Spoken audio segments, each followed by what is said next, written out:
welcome to the Directors Club with Brad and Al.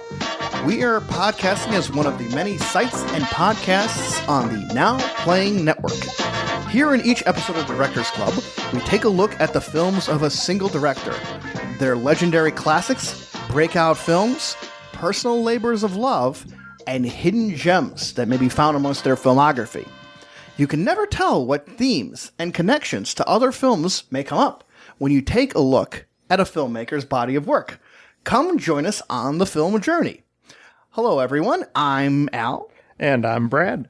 And in this episode, we're taking a return journey into lands of darkness, abysses, salt, infernos, caves, dreams, and more than a couple bears. As we look at the later half of the career of German filmmaker Werner Herzog. But what we will not be able to add to that list is the wrath of God, because we talked about Aguirre in part one, as well as a number of Herzog's other most acclaimed films, Fitzcarraldo, Strozik, Nosferatu. If you haven't heard our part one of Werner Herzog, go back to episode 133, and we will catch you up to where we will begin right now. As we approach the later parts of Herzog's career, there are a few differences to note. In the earlier films, you definitely had some documentaries, but the emphasis was on narrative films. Here, the center of gravity has shifted, and we're going to be dealing with mostly documentaries, what I think are some magnificent ones, and with some narrative films sprinkled throughout. But Herzog was so prolific during this period that we're discussing that we're also going to be missing a lot of these films. So there are many films we're just not going to have time to cover in this podcast. It seems that after Cobra Verde, Herzog turned a little bit of a corner. And I think there was some significant change, not just in his focus. Like you said, Brad Weir, there's a lot more documentaries, but I think that there's a little bit of a change in attitude in Herzog since then. We talked about Akira Kurosawa on our podcasts about him. We sort of noted that as his career went on, his subjects tended to get more and more bleaker and more depressing, and the exuberance at display from Seven Samurai was a totally different take on war than what Ran and Kagemusha is. And something when we were looking at these later periods of Herzog's films, for me, is that I see a guy who has gone in the opposite direction from these movies. Someone who had these outlooks were so bleak in films like Aguirre. Now, by virtue of making these documentaries, has such an exuberance to finding out some things that are interesting and weird about the worlds that he examines. That even while he keeps his general attitude upon how humans versus nature, who he expects to win out, right, he still finds these things that are interesting and notable and worthwhile to focus about people along the way. For certain, I agree that there's a change in attitude, and I wonder if it partially has to do with that he's working in an entirely different language. At this point in his career, most of his films are English language films, and he's working with independent studios from Hollywood. He's working with American movie stars. So there's a certain sense where there might be a little more polish going on here as he becomes more of a name in the movie industry. But I'm not sure he's completely lost that bleak outlook. You know, in the earlier films, one of the consistents seemed to be looking at madness. Yeah. He would be utilizing actors who were quite unusual. People like Klaus Kinski and Bruno S. Yeah. And with these people, this idea of the insanity of the human condition really took hold. that he hasn't completely lost that, but there is now much more of a focus on the natural world and the bigness of it. And I think in a number of these films, he draws a really distinct contrast between what is gigantic in nature to humanity's being dwarfed by these things. If there's a consistent theme, it's that while we are fascinating creatures, we're probably a little too big for our britches in the universal sense. Yeah, that's really well put. And I see it's such an interesting statement on a difference of perspective that I feel that's happening for it. And it's tied into that now it seems that he's so much more in terms of observing nature and then humanity in general as a place within it. Whereas before, maybe because of his narrative films, he was more involved in putting in a surrogate. There would be an Aguirre, there'd be a Fitzcarraldo, there'd be a Bruno S. Or Caspar Hauser or Stroszek who would rail against, and there'd be a conflict of the internal madness or the internal way of disconnection versus the world. Whereas now it seems the world is in disconnection. The world is so wild that any human being can feel disconnected to it. And he still has this penchant for exploration. No matter how large the subject, he's constantly has the ability to find these interesting people to comment on them. And since I think, from his point of view, perhaps the most interesting acting leads he worked with before are no longer available to him, who could be stranger than real people? Yeah, good point. He has explored unusual people in his early documentaries, but it seems to shift partly because of the types of films he's making, but then also because he's found a lot of material in these very unique people. And part of the thing that we're going to be talking about is also that, like you said, those feelings of darkness and maybe even bouts of nihilism that have shown up in Herzog's attitude, they seem to come up and they are expressed through the subject of his documentaries in interesting and maybe not 100% appropriate ways. But we're going to get into that as we go through these films. For sure. The first of which we're going to discuss perhaps epitomizes some of these problems, for better or for worse. Two figures are approaching an oil well. One of them holds a lighted torch. What are they up to? Are they going to rekindle the blaze? Has life without fire become unbearable for them?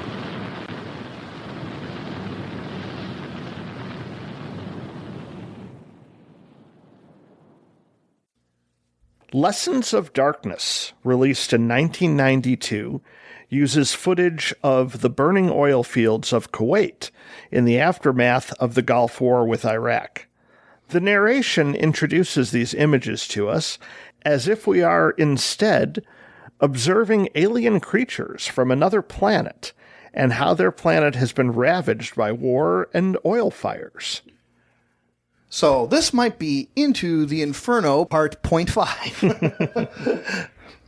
But one way you can look at this movie is it's a sort of a spiritual successor towards Herzog's earlier film, Fata Morgana. Yes.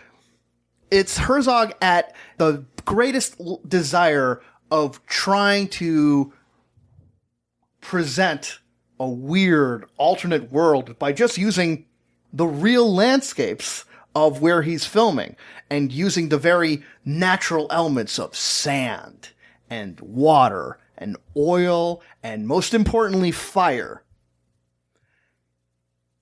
Here he finds a very compelling elemental visual subjects of the burning oil fields of Iraq. That's really astounding to be able to watch these towers of flame, a visual representation of a biblical story of apocalyptic judgment.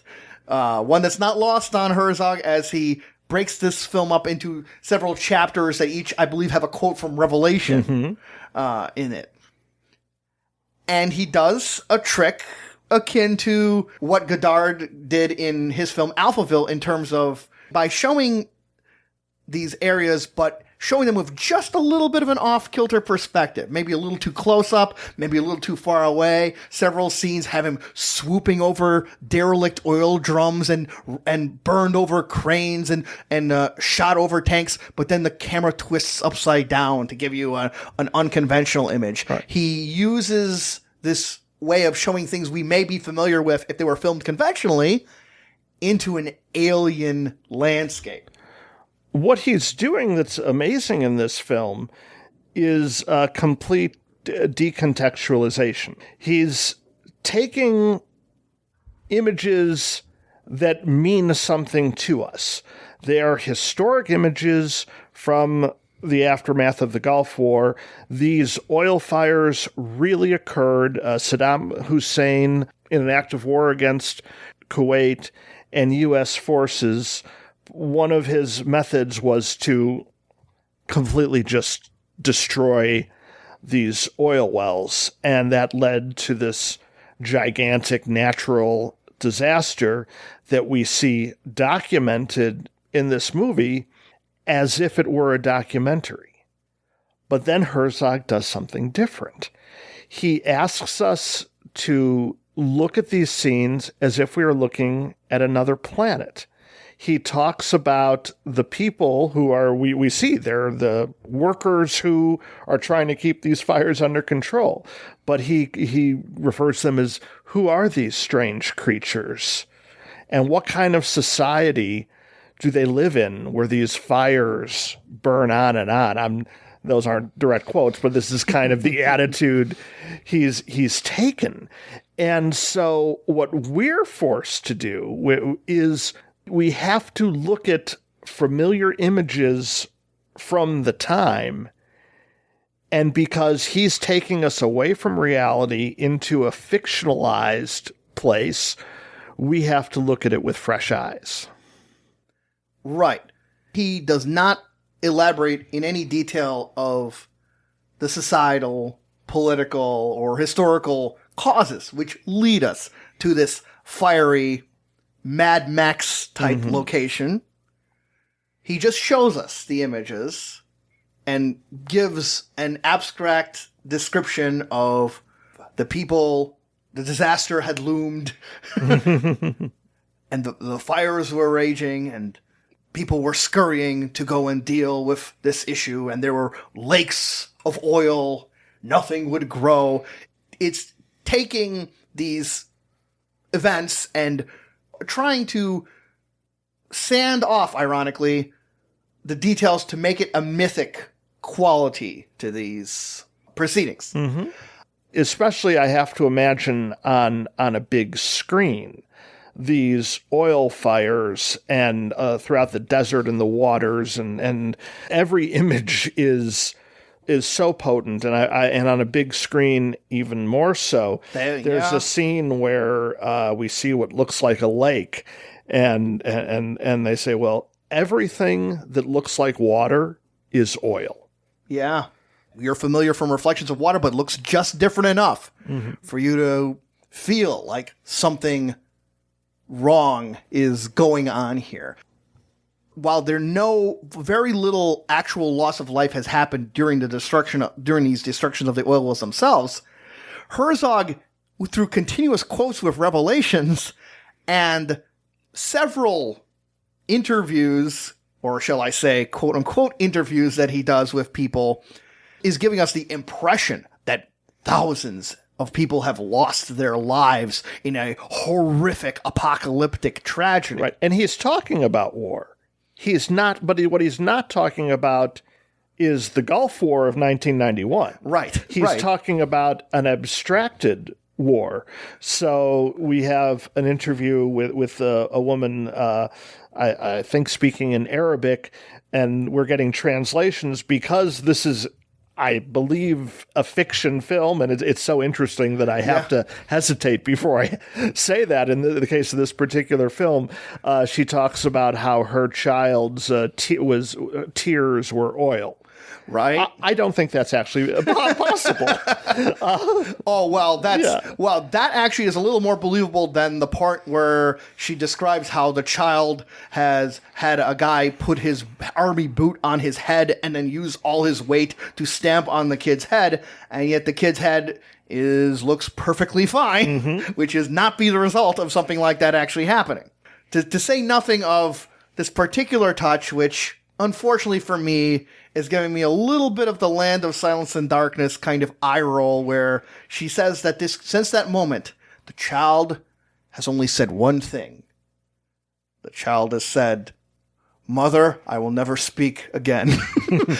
So it's a weird sort of way that Herzog is introducing us from a real tragedy of the Persian Gulf conflict to go and give us hints and inclinations of a totally different kind of tragedy that also caused like a similar amount of destruction, but both are not kind of addressed in this phantom zone of the sand and fire.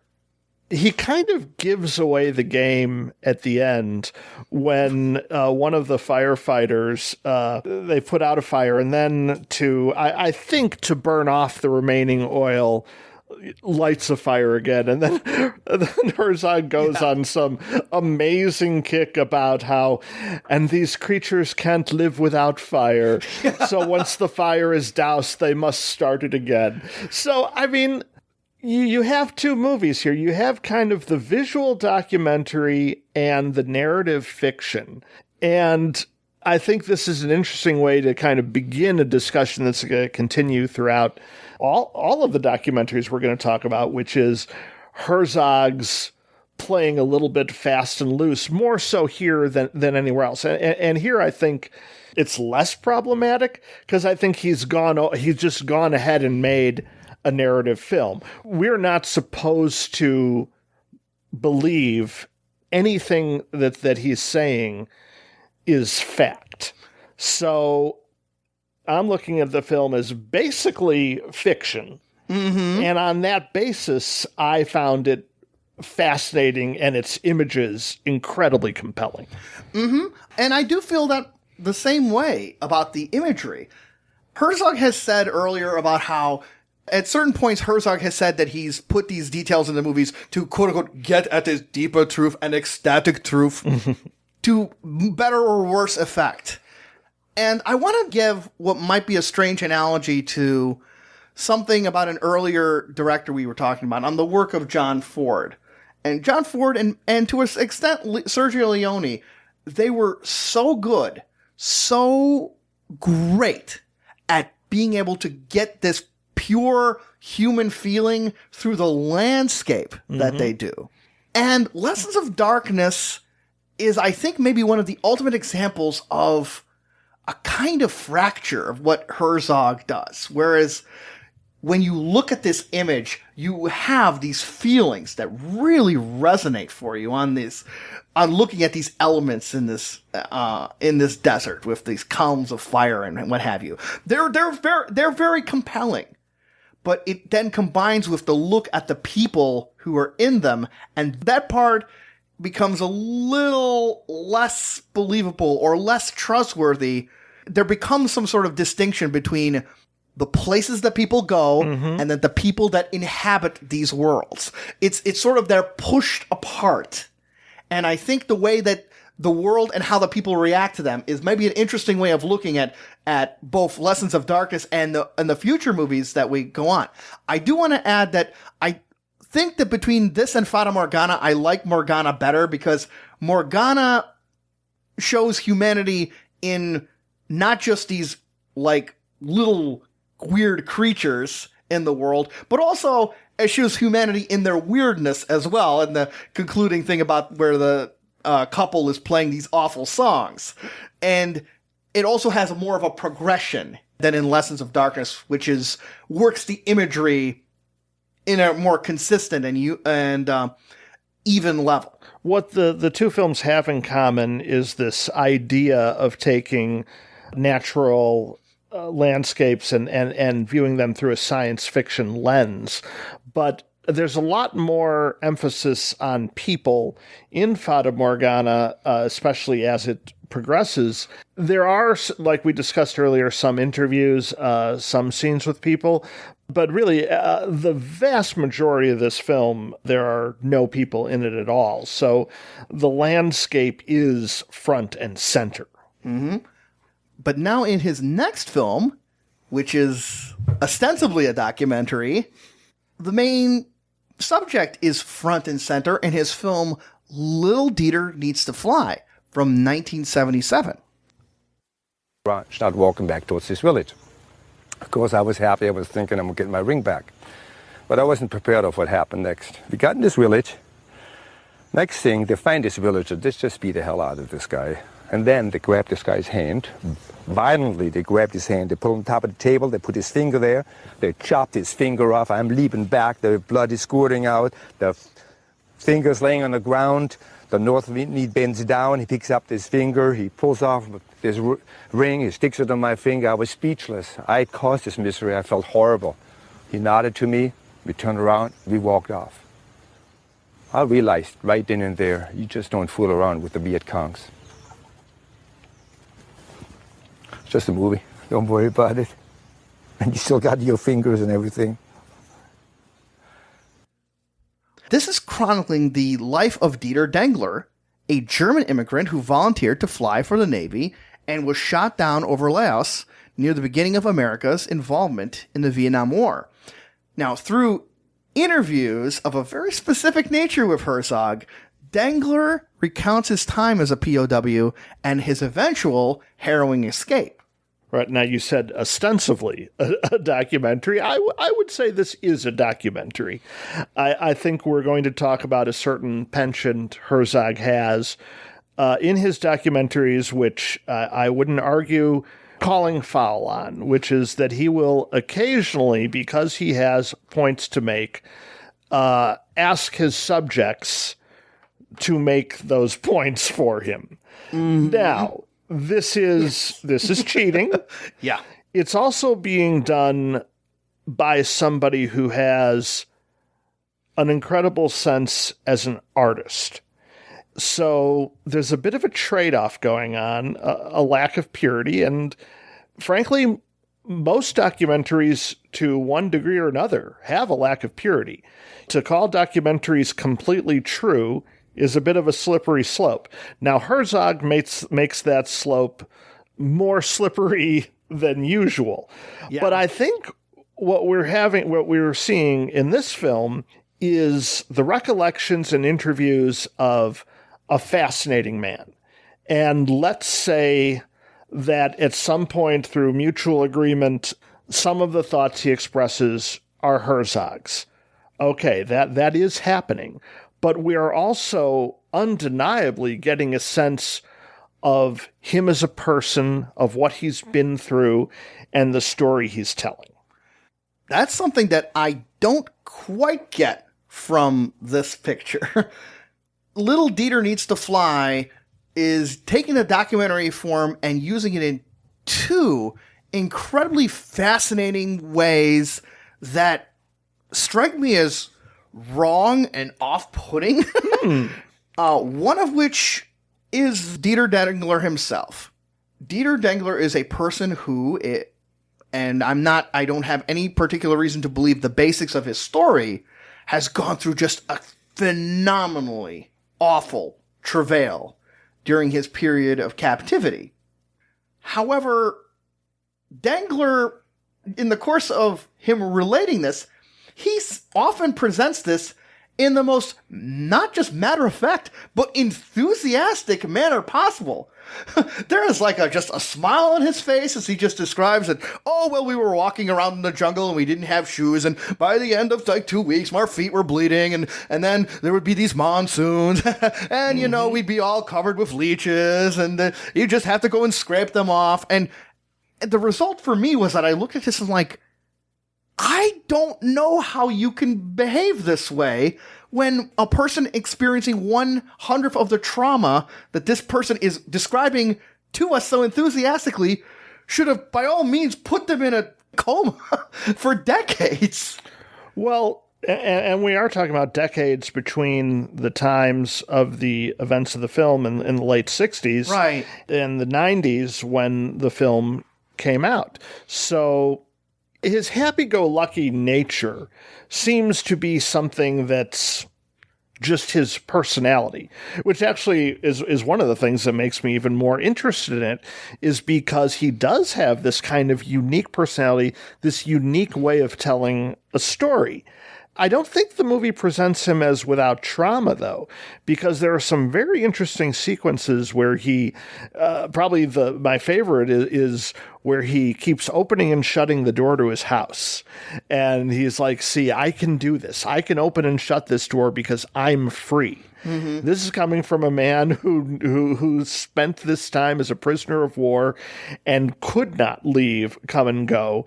And so you could see somewhat the excitement in his eyes at the idea that somehow he's survived this. We also find out that he's basically hoarding survival equipment and food in his basement just in case something were to go down. Mm-hmm. So there are definitely signs of trauma in the man, but they are offset by this personality quirk, which I guess I found engaging and you were a little bit weirded out by.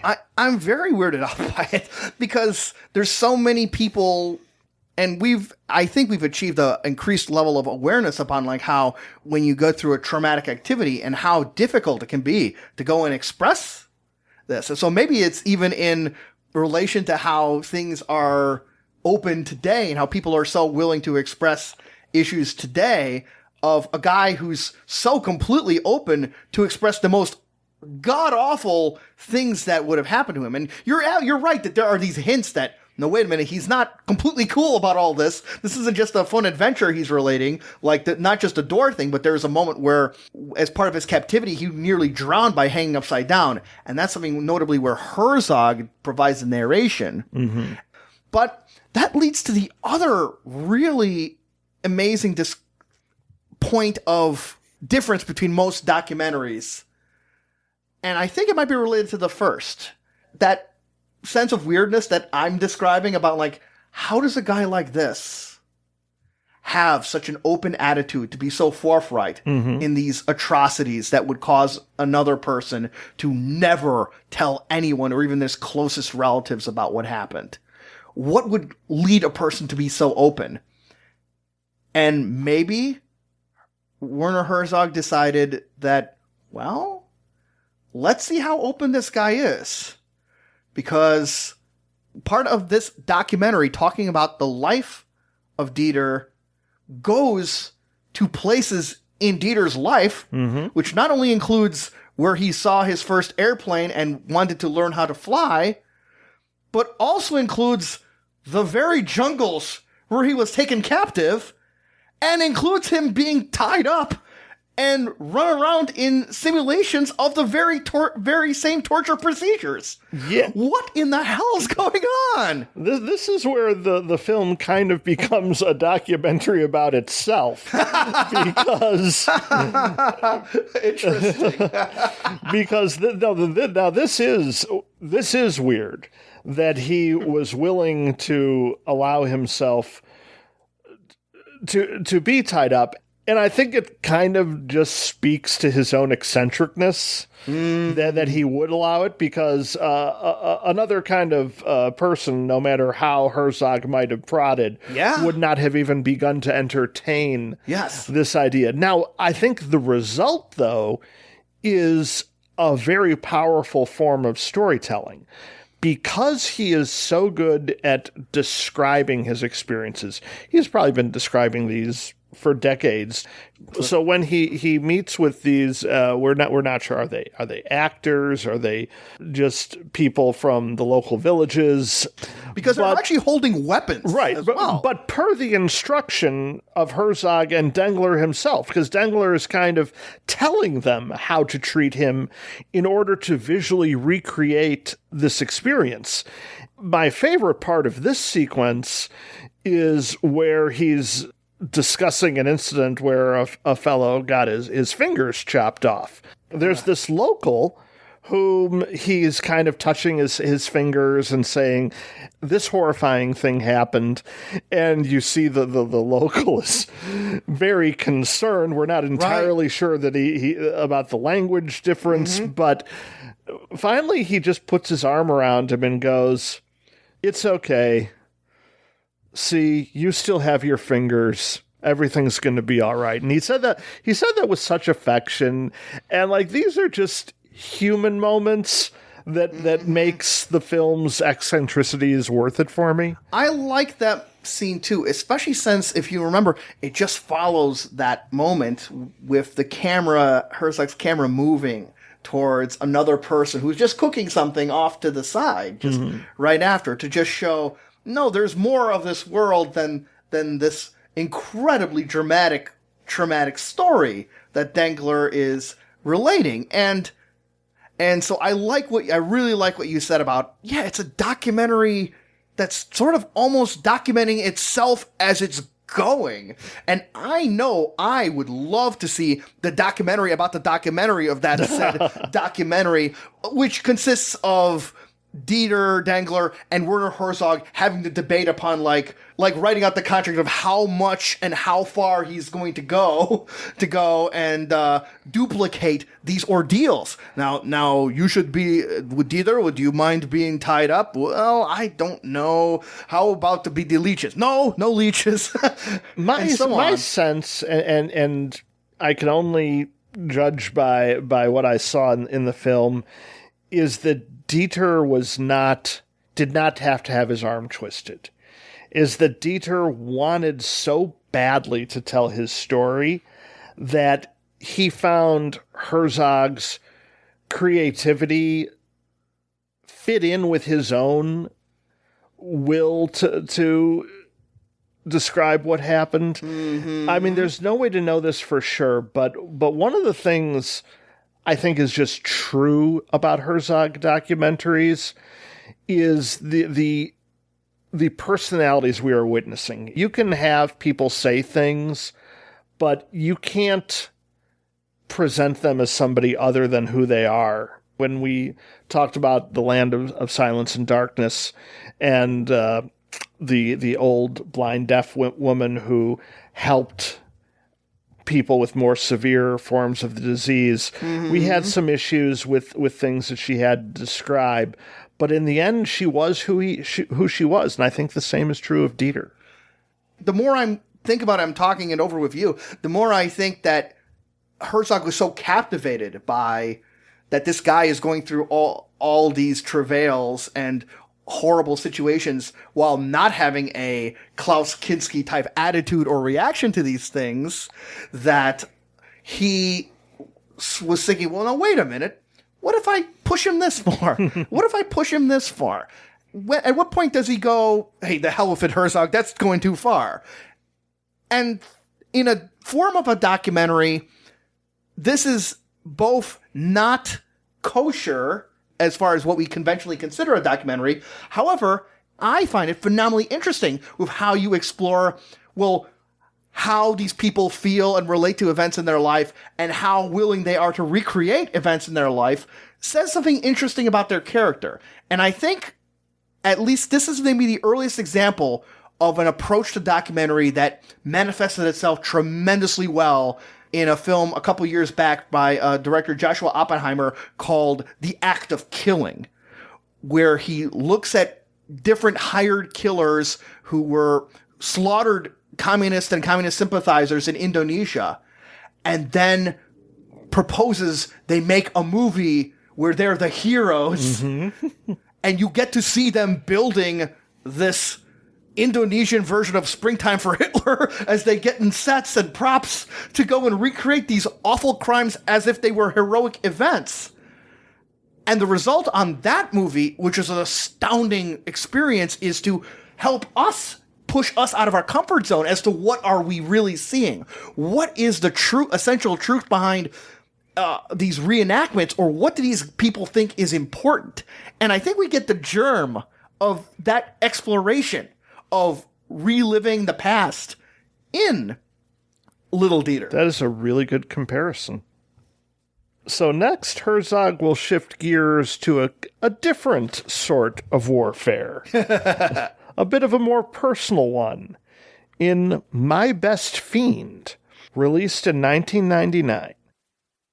Now I hate the killer's guts. I'll shriek into his face that I want to see him croak like the llama that he executed.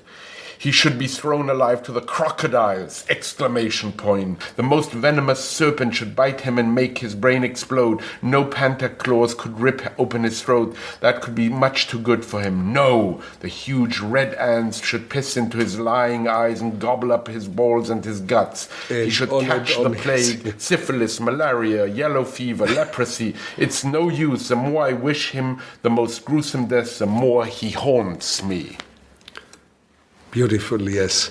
In fact, I helped him along a little bit in finding even more vile expletives.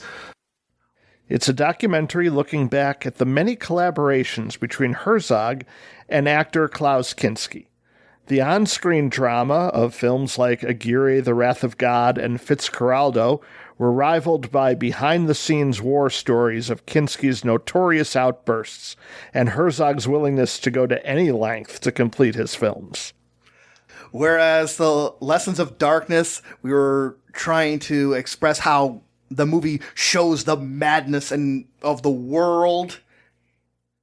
This movie shows how maybe the world can barely contain the madness of the people trying to make films in that world. This may be my personal favorite Herzog. And I think the second gateway to people, if you enjoy Herzog, that way he approaches filmmaking and this reaches for like whatever crazy detail or mad moment that life can show up either in a documentary or a narrative film form. I think the ultimate gateway film for Herzog is still Fitzcarraldo. It's a great introduction to what Herzog's about. But if you see Fitzcarraldo and you go, this film and this filmmaker is so fascinating, so compelling to me, I want to know what Herzog is all about and what Kinski is all about, you get a glorious, wonderful representation of those guys and their relationship in this movie. And among anything else, it is hilarious. Absolutely. You see scenes from the earlier classic films, and then you hear stories that have been retold in another documentary, Burden of Dreams, which was about the making of Fitzcarraldo. And it's also very recommended, although not directed by Herzog. Not directed by Herzog. My Best Fiend, which, by the way, awesome title. Yeah. Because it was like a love-hate relationship. And it starts out with Kinski doing some kind of weird one-man show where he's pretending to be Jesus, and he's going on these rants where he's screaming and shouting, and it's on stage, so it's theater, but you look at it, especially when he's interacting with what seems to be some people from the audience, and you're like, is this acting, or is he really gonna haul off and hit this guy? You know? And so we get this great introduction to Kinski's persona. Every time you see Kinski in a film, whether it's Herzog or not, he had a small role in Leone's for a few dollars more. And you just kind of see the veins popping out on his head. And it's like, this guy, even when he's holding back, which the film describes Herzog instructing him to do in Aguirre, you could tell that there's this volcanic explosion that's about to happen. Another thing that fascinated me about the beginning of this film is Herzog brings his camera crew into the house where him and Kinski and a bunch of other up-and-coming filmmakers used to live and have weird adventure stories. And there's this nice middle-aged couple living there now, and he's talking about all this. I kept thinking, this couple probably thinks that Herzog himself is crazy with these stories. He's just he's entered their home and is now regaling them with the most wild stories in a way that he just assumes it's like, of course, you already know all this. Yes. There is such great absurdist humor to be had from Herzog relating tales of Kinski. Honestly, if it was a one-man show of Herzog just saying these things, it would be super enjoyable to behold, because Herzog has that particular way of talking, a very accessible, German-tinged, monotone type way of how making things sound like it should be the most natural kind of questions, but what the actual words are describing are horrifically deranged. And it's just such great fun to have this German couple who don't have the slightest idea of all the madness that happened in this house, but they're just being really polite in a way that to me evokes that very friendly German couple in National Lampoon's European Vacation who had taken the Griswolds and taken for breakfast, and then when the Griswolds leave, who were those guys? There's a moment there where Herzog is describing in intricate detail how Kinski flew in a rage, and he absolutely demolished every single piece of plumbing in the bathroom of this apartment. And this German couple are glancing their eyes at each other as they go, in subtitled German, they go, "Well, that's really something, wasn't it? That must have been pretty wild." And Herzog, without missing a beat, immediately says, "Yes, he was truly a madman that was out of control, a menace to all that was involved in his vicinity." And the movie is full of these moments where Herzog would just so calmly deliver all the crazy things that happened with his collaboration with Kinski, including the time he threatened Kinski with a gun to keep him on the set, the time that Kinski bought thousands of dollars worth of camping equipment so he could be in the jungle in Fitzcarraldo, and then, as Herzog would relate, he lasted then 4 hours and then ran off screaming to his hotel room where he stayed for the rest of the week. I also like the bit where they're talking about the writing of Kinski's memoirs, where apparently, Kinski decided to take Werner Herzog to task and call him every name in the book and do a written outburst of ranting against Werner Herzog. But according to Herzog, they actually wrote, he was there to help him write it. And they were like, well, we need to sell this thing. What are some names I could call you to make this sound even crazier? Exactly. And Herzog is providing those. So, and that kind of fits in with, you do see a few scenes of affection between the two men, and there had to have been some, because they worked together over the course of about 20 years. Mm-hmm. And they kept going back again and again into this partnership that included, and we see clips of this too, these insane outbursts where everything has to stop on the set so that Kinski can rage against a cameraman. Mm-hmm. It is one of the greatest depictions of filmmaking frenemies that has ever been put on a movie screen. And it's a really interesting when you look at this film as the film that follows Little Dieter Needs to Fly. Whereas Dieter Dengler is the subject, here Herzog trains this sense of well, let's go look in the past by physically visiting the past upon himself. Right. This is why I think this is such a great gateway for people to learn more about Herzog, because as Herzog relates the events of that happened in Fitzcarraldo and Aguirre, he visits those places, and you get a great introduction to see these locations and have Herzog's recollection of those. And it's a great way of comparing Herzog's verbal depictions from a distance versus the real events. But this time, the real events were not stock footage that were available for Vietnam, but they were the actual footage of the movies. Right. So that's a really, really interesting point of comparison to it. And I like how Herzog in this movie trains it on himself. This may be one of the most, by that virtue, one of his most self-reflective films.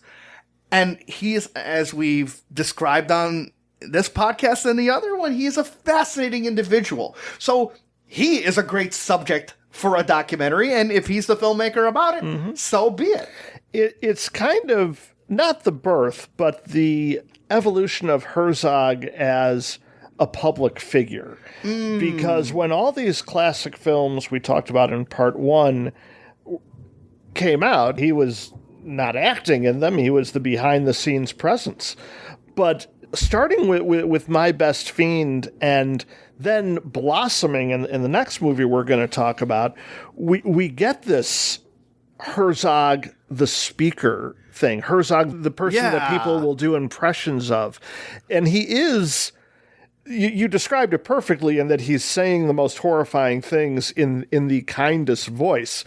He kind of almost, it could be said, saved the German accent for a lot of English speakers, because look, we don't get in America a lot of exposure to modern German culture. What we do get is World War II and Nazi imagery and a lot of Kinski-esque screaming and shouting. But what's happened in Germany and Austria since then is that ugliness of even the voice of Hitler culturally affected the way people spoke. And so the soft-spokenness became part of the German culture, and I think became presented to the English-speaking world very much through the celebrity of Werner Herzog.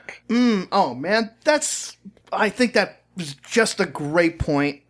With the German culture being so often represented by the Dieter of Michael Myers' Touch My Monkey-liking character from Saturday Night Live, Werner Herzog is such a better ambassador of a German outlook and a German inflection on things.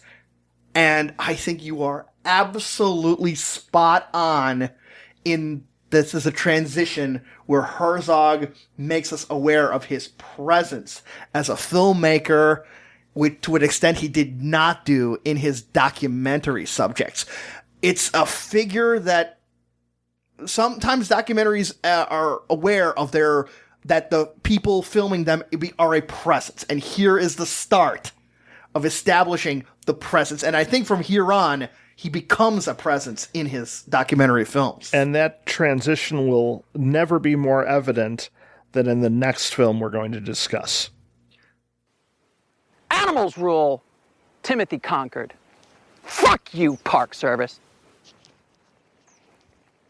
Okay. It is clear to me that the Park Service is not Treadwell's real enemy. There's a larger, more implacable adversary out there, the people's world and civilization. Timothy, I'm getting a bad feeling about you. He only has mockery and contempt for it. Well, I saw you on David Letterman. You're fairly entertaining. His rage is almost incandescent, artistic. The actor in his film has taken over from the filmmaker. I have seen this madness before on a film set. But Treadwell is not an actor in opposition to a director or a producer. He's fighting civilization itself. Grizzly Man, released in 2005, is a documentary that focuses on Timothy Treadwell, whose affection for grizzly bears led him to interact and film the wild creatures over a number of years until he and his girlfriend were killed by one. Through interviews and Treadwell's own footage, Herzog explores the implications of trying to tame the wild. To the extent that documentaries become popular, this one actually became pretty popular. And it's easy to see why. Timothy Treadwell's story is fascinating, not just because of how he died, which I think is something a lot of folks have like a morbid curiosity about, but also his larger-than-life personality. This movie mostly consists of footage not shot by Herzog, but shot by Timothy Treadwell himself, of him in the wild with either bears or his fox friends. Mm-hmm. And because you know very quickly from the beginning what his fate is, almost every scene is imbued with foreboding of that, because you see how recklessly he acts around the bears, how he's too close in their territory, how he seems to have this urge to reach out and touch them, how he feels that if he's only dominant enough, he can hold his own psychologically with the wild animals. The film combines Treadwell's footage and interviews with his loved ones to create really a fascinating portrait that fits into a lot of Herzogian themes. It does. In fact, I would go and venture to say this is the Herzog film I like the least. And part of the reason that I don't like it is because of that very thing, Brad. It fits in to Herzog's themes a little, to maybe more than a little, too well.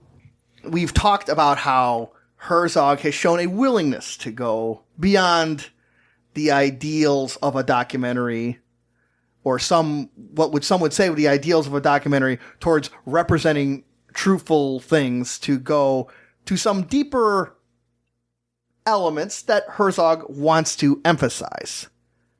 And now that we've talked about My Best Fiend and Little Dieter, we're seeing like this increased presence of Herzog himself, the documentarian, as a figure in this story. He's not a casual observer. He's a participant. Mm-hmm. And here, I think he takes several steps too far. This is a feeling that I get out of Grizzly Man, a feeling that this director is giving me a bill of goods of something that he's interested in, and he's leaving the truth by the wayside to a degree that I don't think is appropriate for documentaries.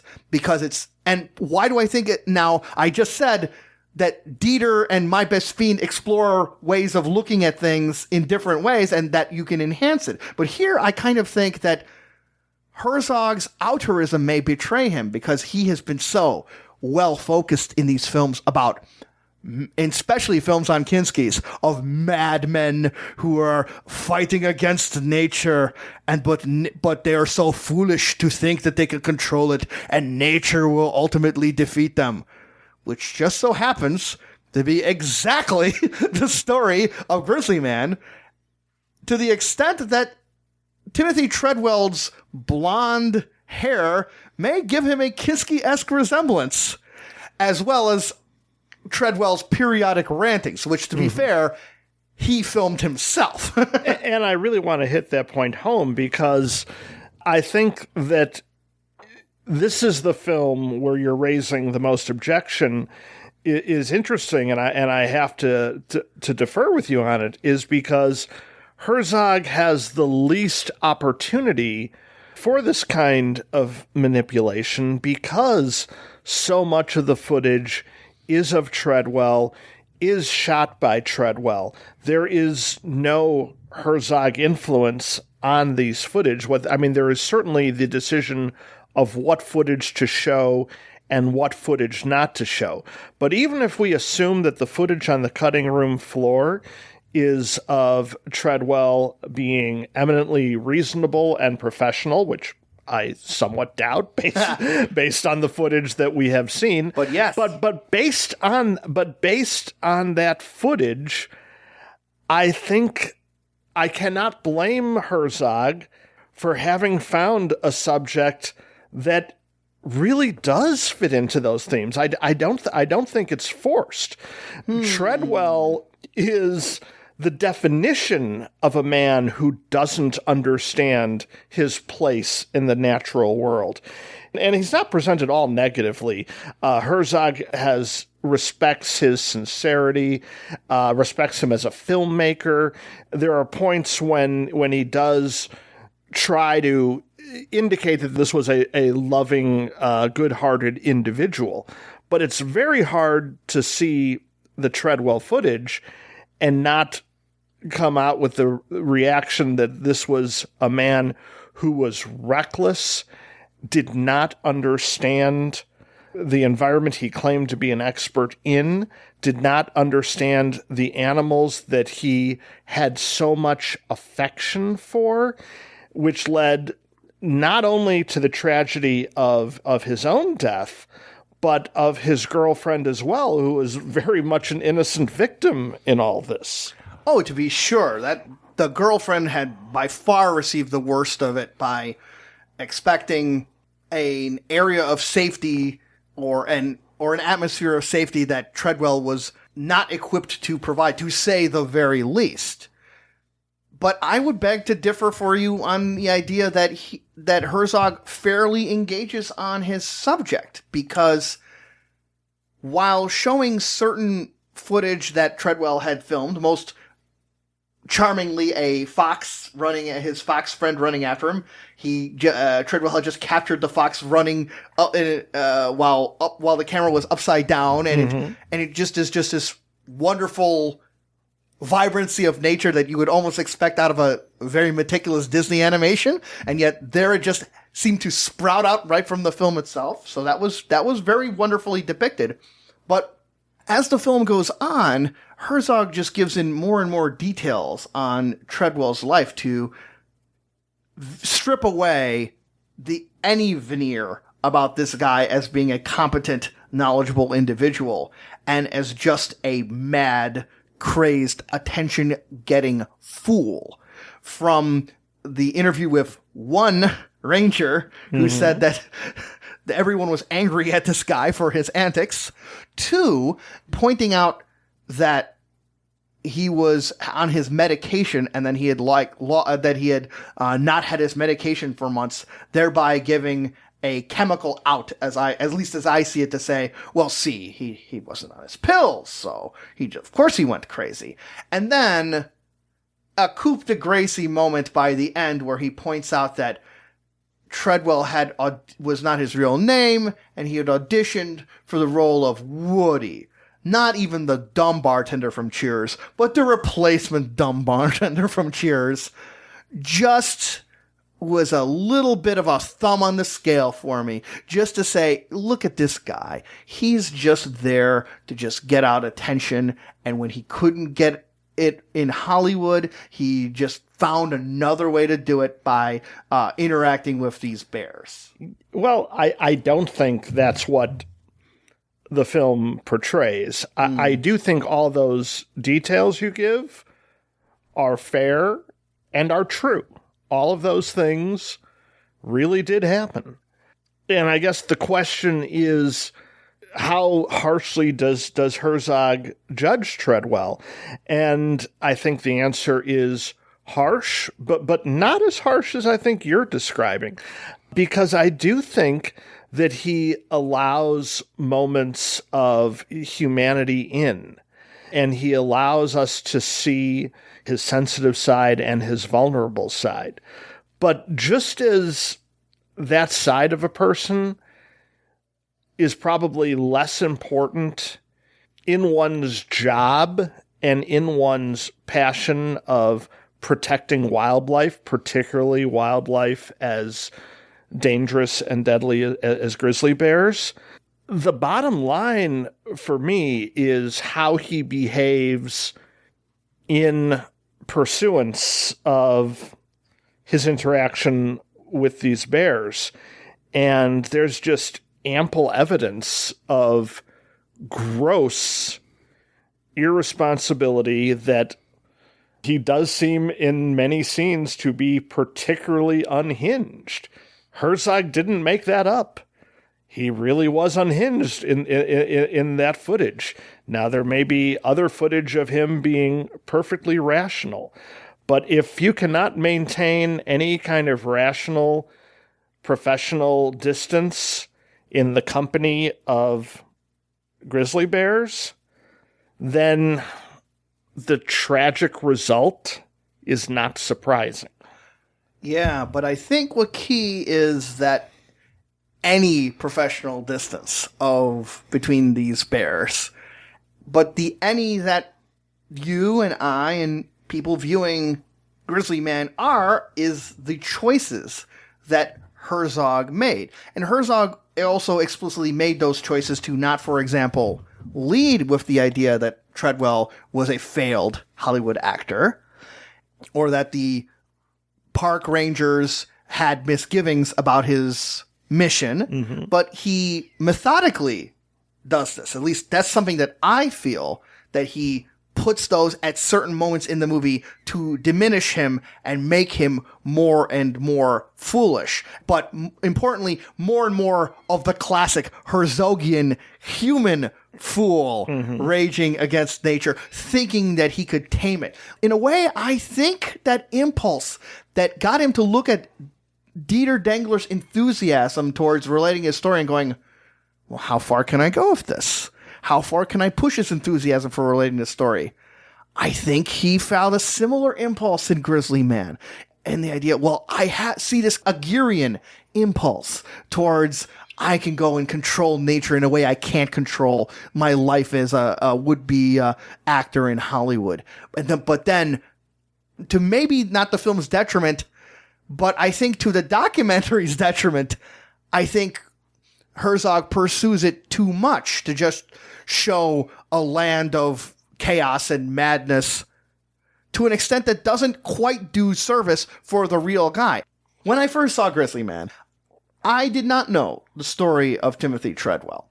So this was just a feeling that I had to go, now wait a minute, is this guy really this maniacal, talking about bears in such huggy-lovey terms and just so adoring and so oblivious to the reckless actions that, as you described so accurately, the footage is accurately describing. And so I looked more into the issue, and there was a contingent of people who knew Timothy Treadwell from his days there on the refuge, who are quite critical of Herzog and his portrayal. They said that Treadwell was very, very aware of the dangers that a bear could do, that he had run off from bears, that he'd been termed affectionately, and that he had a really big sense of self-deprecation of, oh, look at me, I'm just hanging in the woods with the bears, what kind of a crazy guy am I?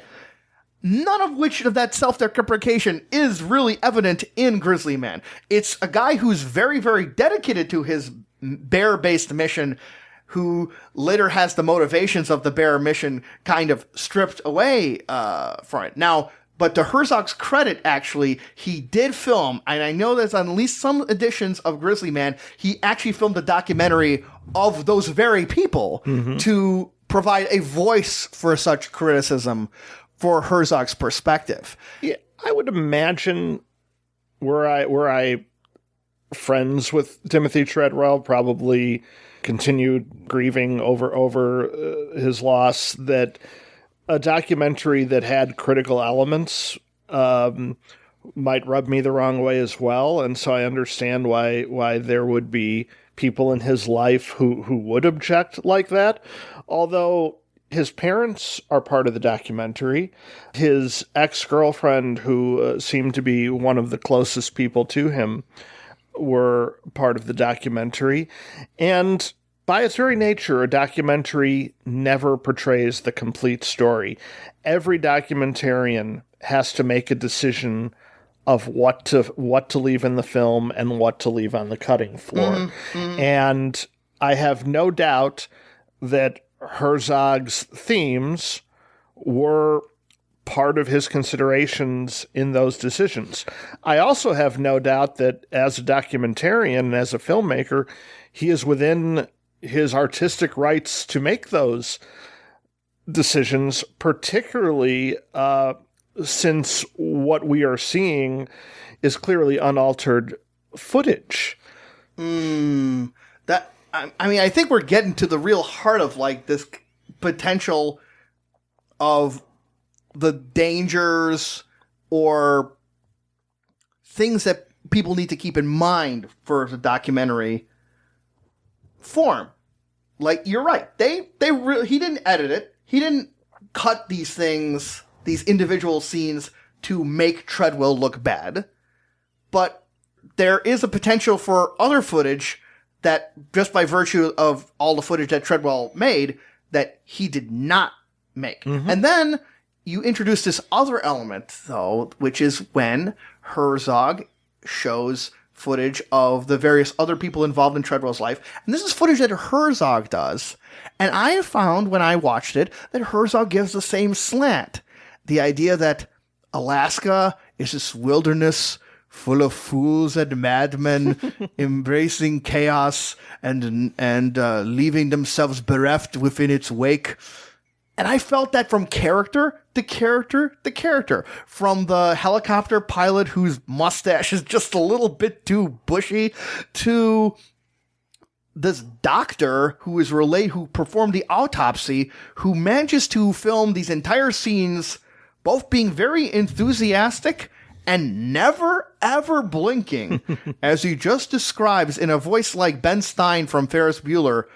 So then the bear went and bit Treadwell on top of his whole head. Well, that's the fascinating things about documentaries, though, is that you're not dealing with polished actors. You're dealing with real people, and these personality quirks are not something that Herzog added to the footage. They are the way these people behave on camera. Now, maybe they're nervous because they're on camera. That's very possible. But I actually think the type of eccentric people we get to meet in documentaries is one of the greatest things about the format. Yeah, and I guess where it's rubbing me the wrong way in Grizzly Man, though, is that all the different quirkiness is so tied in to themes that have interested Herzog in a way that I feel is ultimately dishonest to, like you had said, the randomness and the distinctly crazy way everyone can have like these different reactions. And I think it manifests itself and ties itself in a way of Herzog's growing knowledge of his own presence in the movie's, I think, singular nadir, when Herzog presents the former girlfriend of Timothy Treadwell with the very audio tape of Treadwell's last moments as the bear had attacked, because Treadwell had the camera rolling when the attack had happened, just inadvertently, and the audio managed to capture that moment. And we see Herzog listening to this stuff. And then when he puts down the headphones, you see him indicate to the ex-girlfriend, "You must never listen to this." The implication, God documentarian Herzog, have deemed that you shouldn't hear it. It gave this sense of, I'm going to say what the hell you're going to see in this documentary in a kind of a very distasteful way that I most relate to the moment in Bowling for Columbine where Michael Moore chases an elderly Charlton Heston away from the interview while persisting in his questions. A sense that, like, I have the power of documenting this moment, and I'm going to tell you what you a person who is in a relationship with Treadwell get to experience or don't get to experience out of that. And I felt that was some senses of wrong of what he did. It will not surprise you that I do not feel that way. Okay. I think there's two points to make about that sequence. One is that it is incredibly powerful. It is a way to help us as an audience viscerally understand what happened without being graphic, without putting us through the ordeal of hearing it ourselves, or God forbid, there isn't visual footage, but God forbid seeing such footage. There's a theatricality to it in the way it's communicating to us. But on a more kind of human level, it's damn good advice. And the ex-girlfriend felt thankful that he had given her that advice and agreed with it. He didn't ordain it. He didn't insist on it. He basically indicated to her that this is something that would traumatize her if she listened to it, which I'm pretty sure he's right about. And it's clear in the interaction that they had gotten to know each other a bit and become on a friendly basis, and she took it more as fatherly advice than something ordained from Herzog, the director. Yeah. I mean, I felt that, like, the way she dealt with Herzog was of this kind of simpering, obsequious nature that also rang a little weird for me. And it just tied in with how so many of these people that Herzog is depicting on this they're weird. It's just so odd. Isn't it odd about all these odd people in this odd place? So, and I felt her accommodation towards Herzog was a little one-sided as well, because while you very well may be right that it's good advice to not have that, I think when you get such a very heavy question about footage of this horrible event and who gets to witness it and who doesn't, I feel you should have that as an avenue to have a conversation about it. Mm-hmm. That there should be more of a give and take between this woman who, after all, had way more of a relationship than Treadwell than Herzog did. There should have been more of a discussion, more of a conversation about that footage. But we don't see that. We simply see her acquiesce towards the wishes of Herzog. And that's her decision. I mean, and who knows? Maybe one day she actually listened to it. Maybe she didn't destroy it like Herzog suggested. We don't know that. That's after the film. But she certainly could have easily discounted his advice. But again, that's the feeling that she may have, but we don't see that. See, mm-hmm. What we see is that what we see in the movie is a documentarian saying, "You should see this, not that," and the person going, "Why, yes, I agree with your wishes." Now, I want to bring up that there is a very, very fun parody of Grizzly Man called Grizzly Bear Man, mm-hmm. that mines a lot of humor from this one, albeit of a dark variety, whereas like the Herzog character goes and says, "Now I've made my latest masterpiece. Now, come on, I should have had an award years ago for leading a boat across a mountain. Give me some props." But in this depiction of the scene, he says, here are these papers that are showing the scene, and you must never look at these papers. But then he trips, and the papers fall on her lap. He goes, "Oh no." And then it cuts to him going and pulling out this book, saying, "You must never read this book. Never read this book." He's like, "Why, Werner? Is it talk about Timmy?" And Herzog said, "No, this is the Da Vinci Code. It's a piece of garbage." But there's one part that from our conversation today that really has gotten me to reevaluate some part of Grizzly Man, which is that, in a way, this is kind of the inverse of Lessons of Darkness, because where Lessons of Darkness uses the idea of the world, the environment that these characters are in, as a point of foreboding, while the foreboding comes from the suspense in Grizzly Man of us knowing the plight of Timothy Treadwell, the world that he inhabits is almost rapturously delivered. It's quite magnificent at times, these massive vistas and wonderful moments of in a poetic level of nature. And it's done with a kick-ass soundtrack by two legendary guitarists, Richard Thompson and Henry Kaiser, that I think as in terms of a film that provides a mood and a sense of place, it's a documentary that does one of that aspect better than most.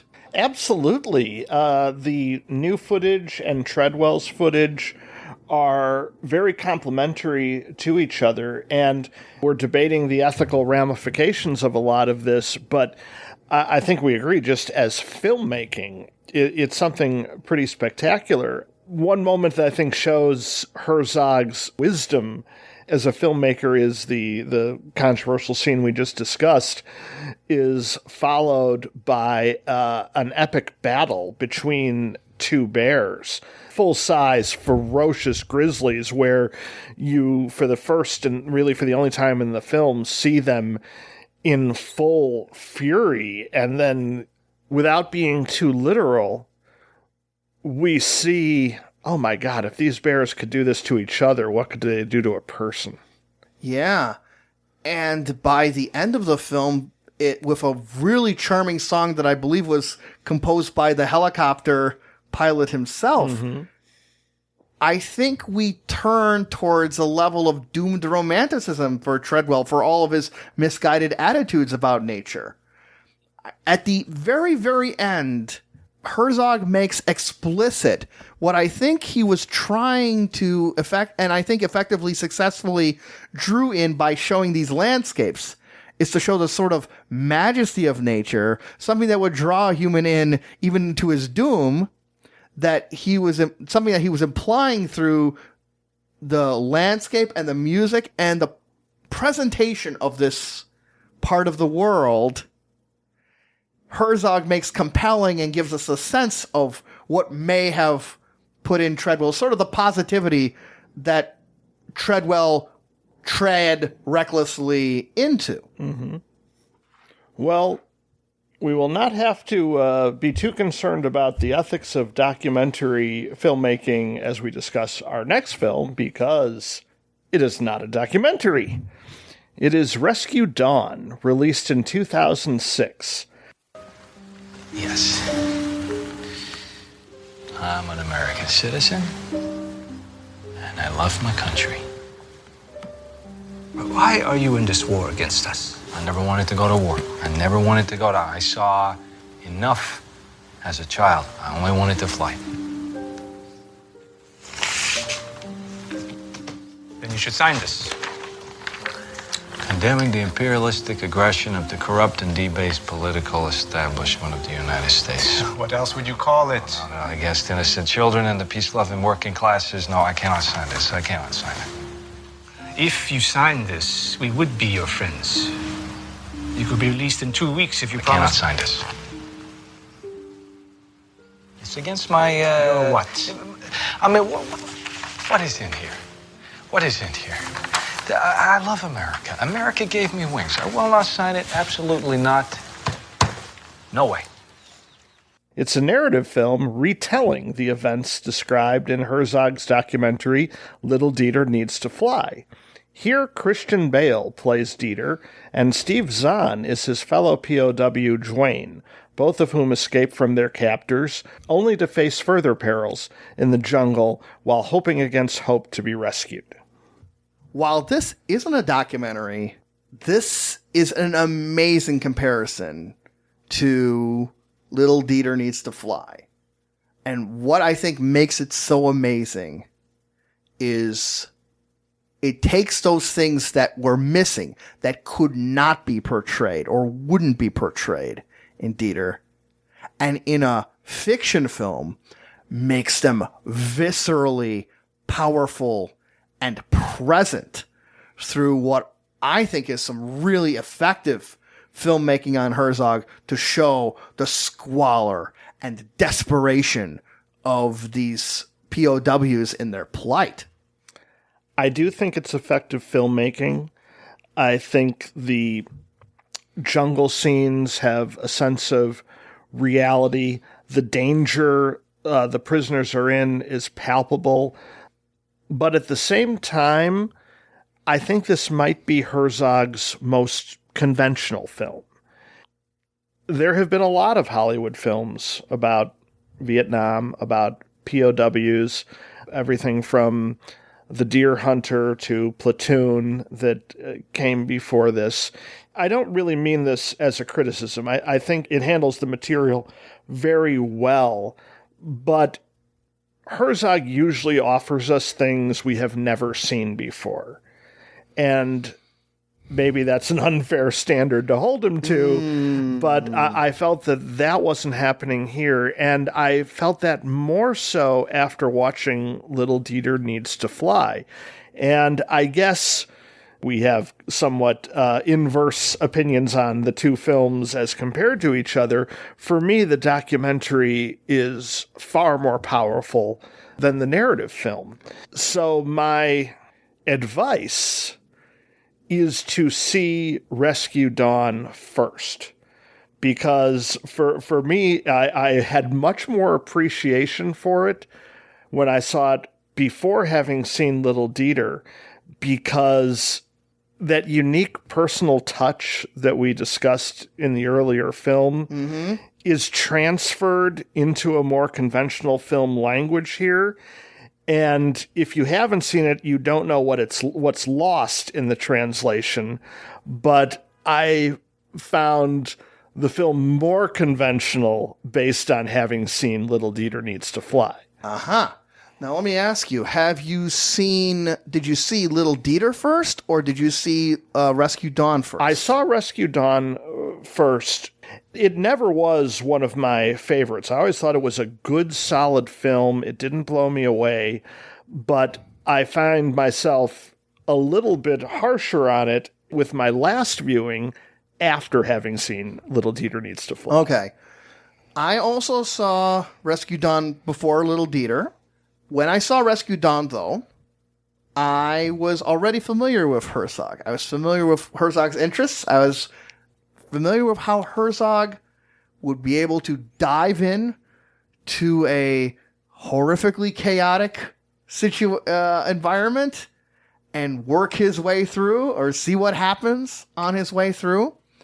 And I think it's with that spirit that I do feel that Rescue Dawn does something more than what the conventional POW film does, which is that Herzog's film gives a bigger sense of verisimilitude towards the sheer way a human being can be wrecked, destroyed, diminished, and put to a breaking point and beyond by the POW experience. In Rescue Dawn, he has found a perfect set of actors to do this. Christian Bale is a guy who has demonstrated from films from like The Machinist to American Psycho to Batman that if the film requires him to go and cut his own head off to win a role, he will do that. If it requires him to wear 80 different wigs in the David O. Russell film American Hustle, he's going to do that. He will do what's necessary for that the director and the story and the script implies him to do. And this requires him to do a lot.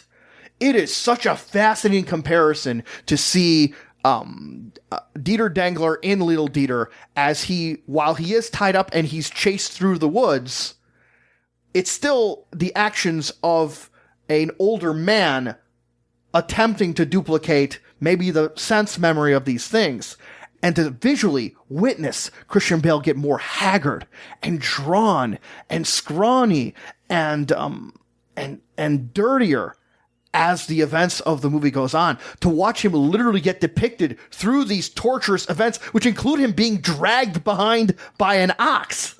And so this is such a fascinating inversion of what the documentary was doing, because in one case, you're seeing a person in the setting and he's relating these things, but here you're seeing a Hollywood actor, but he's really, really doing these things. He's really, really being put through the ringer here. And he's also expressing something that you found disconcerting in Little Dieter, which is his happy-go-lucky attitude. Because I think you could see Christian Bale trying to replicate that a bit. Mm-hmm. But I do need to echo the commitment of the actors here, because you're right on target with that. Through the physicality of these roles, they have gone above and beyond. And I'd like to particularly call out Jeremy Davies, who I think gives the best performance in the film. He is a soldier who has been there longer than the others, and as a result is more traumatized by his experience. He also, on a physical level, he's a thin man in other roles, and he lost enough weight to make himself upsettingly thin, almost like Christian Bale himself did in the film The Machinist. Davies has these haunted eyes and this intensity that absolutely captivates every time he's dealing with his fellow actors. It is a performance of a person broken down by the wartime experience that is the equal of Joaquin Phoenix's portrayal of Freddie Quell in The Master, minus what looks to be 75 to 90 pounds. I swear, there's scenes where this guy looks like he's 75 pounds, and you feel from his performance that he is on his last wits.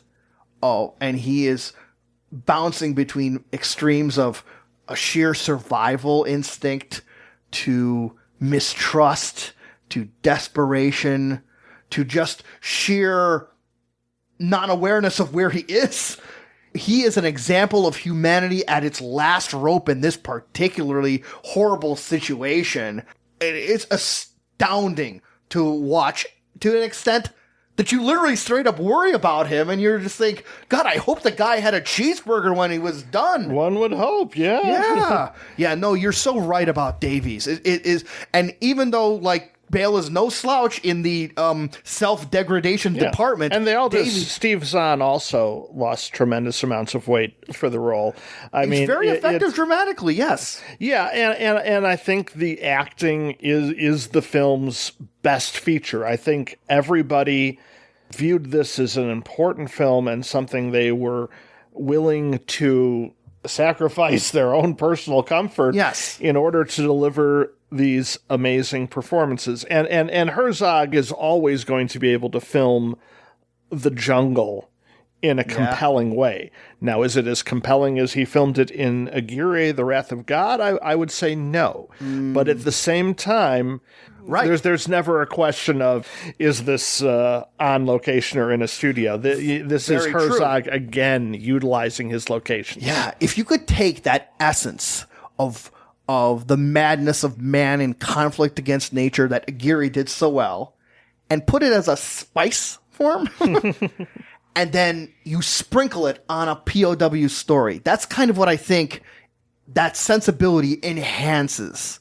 A story that maybe we've seen several times before in the basic plot line of Rescue Dawn, but you get that skirting to the edge of madness in there. And you're right, you never doubt when these guys are stuck on a dilapidated raft on the rapids, or wandering barefoot for days through the jungle. And there's a very interesting feature on the documentary which shows that Herzog, as the director, would not go put these actors through a situation without walking through these rivers and looking at these rapids himself. Right. So that's great to see a guy being able to make sure that he can put himself through these things first. Despite being an older director, he's still willing to dive in on this situation. And I feel that through his abilities, he does a great enhancement to this story, such that by the end, when Dangler meets up with people who are so happy that he was rescued, spoiler alert, that I felt very thrilled in it, in a way that I felt maybe was a little more visceral than I would say in another movie, because I felt better for Bale that he had survived the shoot in a way that maybe helped that Dangler had survived in the course of the story. Yeah, so I think we're recommending both films. Yeah. Just the opposite one for each of us. That's right. Although I would agree with you, Brad, that you should see Rescue Dawn first, and you get the front and center view of that situation, and then when you see Little Dieter, you'll both realize this stuff actually happened to a real guy, and then get the enhanced view of, look at this guy's perspective, and how does a guy have that perspective going through the stuff that you would see with your own eyes in a previous movie. And you also get to see how a lot of the little moments in Rescue Dawn are actually depictions of things described in Little Dieter, like how to get out of handcuffs. Exactly right. Yeah. Herzog moves, though, from this film to go into a more straightforward documentary exploration, and he goes as far south as you possibly can on it in his film Encounters at the End of the World from 2007. Dr. Ainley, is there such thing as insanity among penguins? I try to avoid a definition of insanity or derangement. I don't mean that a penguin might believe he or she is Lenin or Napoleon Bonaparte. But could they just go crazy because they've had enough of their colony?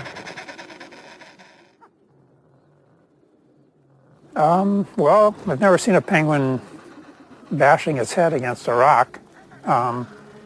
They do get disoriented. They end up in places they shouldn't be, long way from the ocean.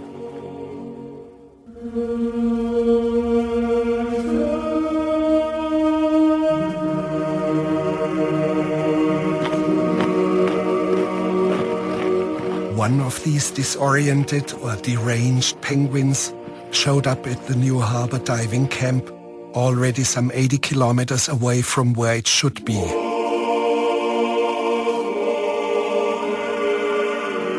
The rules for the humans are: do not disturb or hold up the penguin. Stand still and let him go on his way.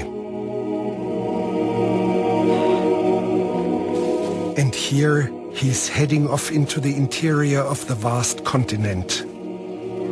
With 5,000 kilometers ahead of him, he's heading towards certain death.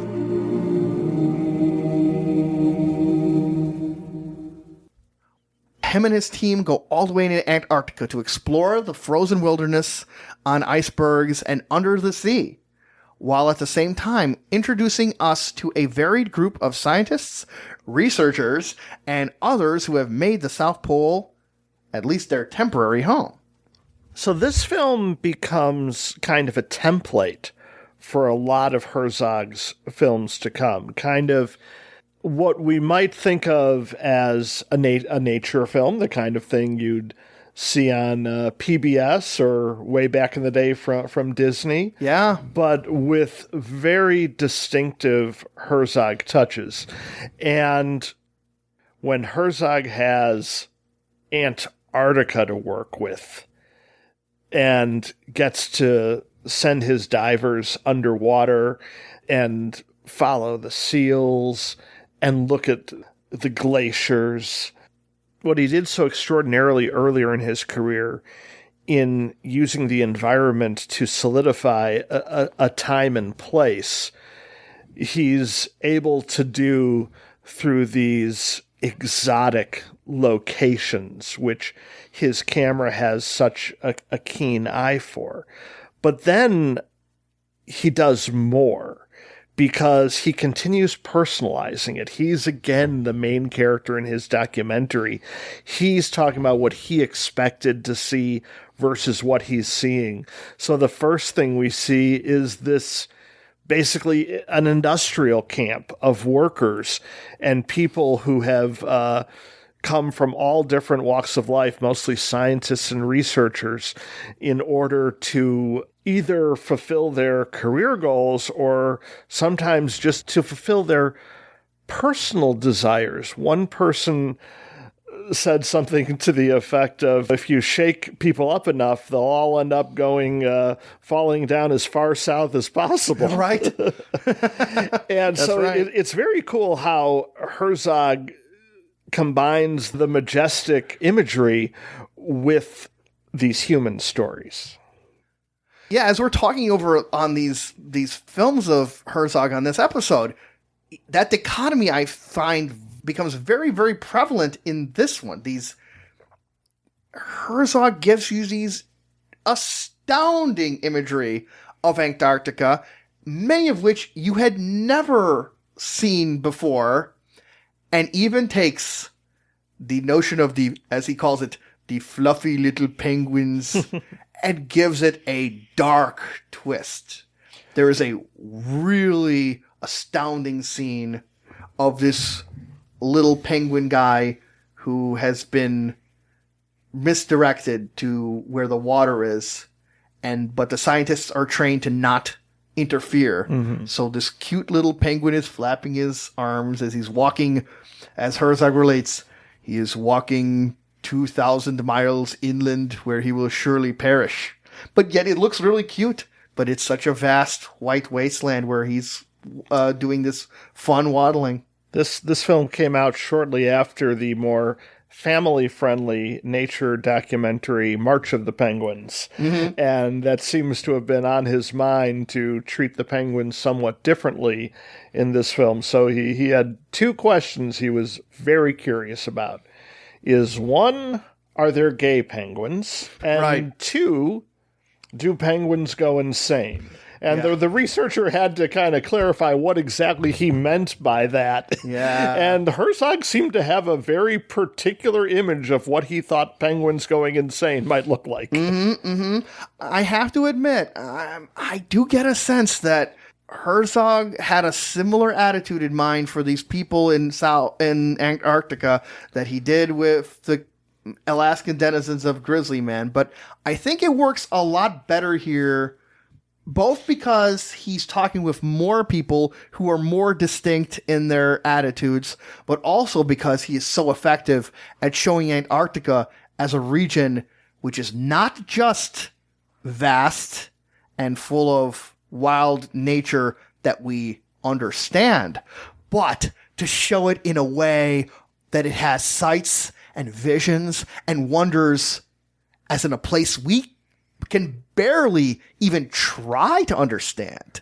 He talks about the microscopic world, and we see footage of one-celled creatures, and Herzog describes them with the same drama as he does the alien creatures and Lessons of Darkness. Yes. Because to Herzog, these micro creatures are just as alien and just as fascinating. That's right. But whereas in Lessons of Darkness, Herzog effectively takes things that we are familiar with and presents them in a way to make them seem odd and strange. Here we're straight up seeing odd and strange sights that we've never seen before, like a volcano in Antarctica, like these undersea areas where ice and deposits have collected into these almost magical columns where light is reflecting in 1,000 crystalline ways, and the seafloor where these multi-legged starfish creatures are slowly skittering away. It's such a depiction of an alien landscape, but it's right here on Earth.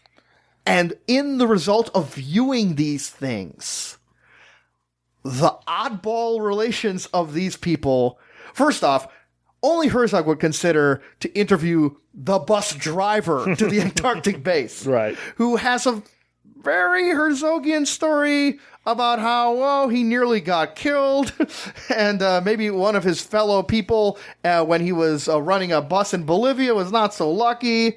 It makes you go, as well as a lady in the base who related how she traveled through Colombia while sitting inside a oil pipe on a truck and shows her talent for hiding in a bag Yes, to she get is to an airport. a contortionist among her scientific talents. Exactly. And in a moment that both echoes the two guitarists from Grizzly Man and the younger son from Errol Morris's Gates of Heaven, there's two scientists who decide, upon making an important discovery upon these microorganisms, decide to have a rock concert on top of one of the sheds where they made this discovery, and you get a chance to see these two people playing electric guitar in a minus 25 degree outside atmosphere.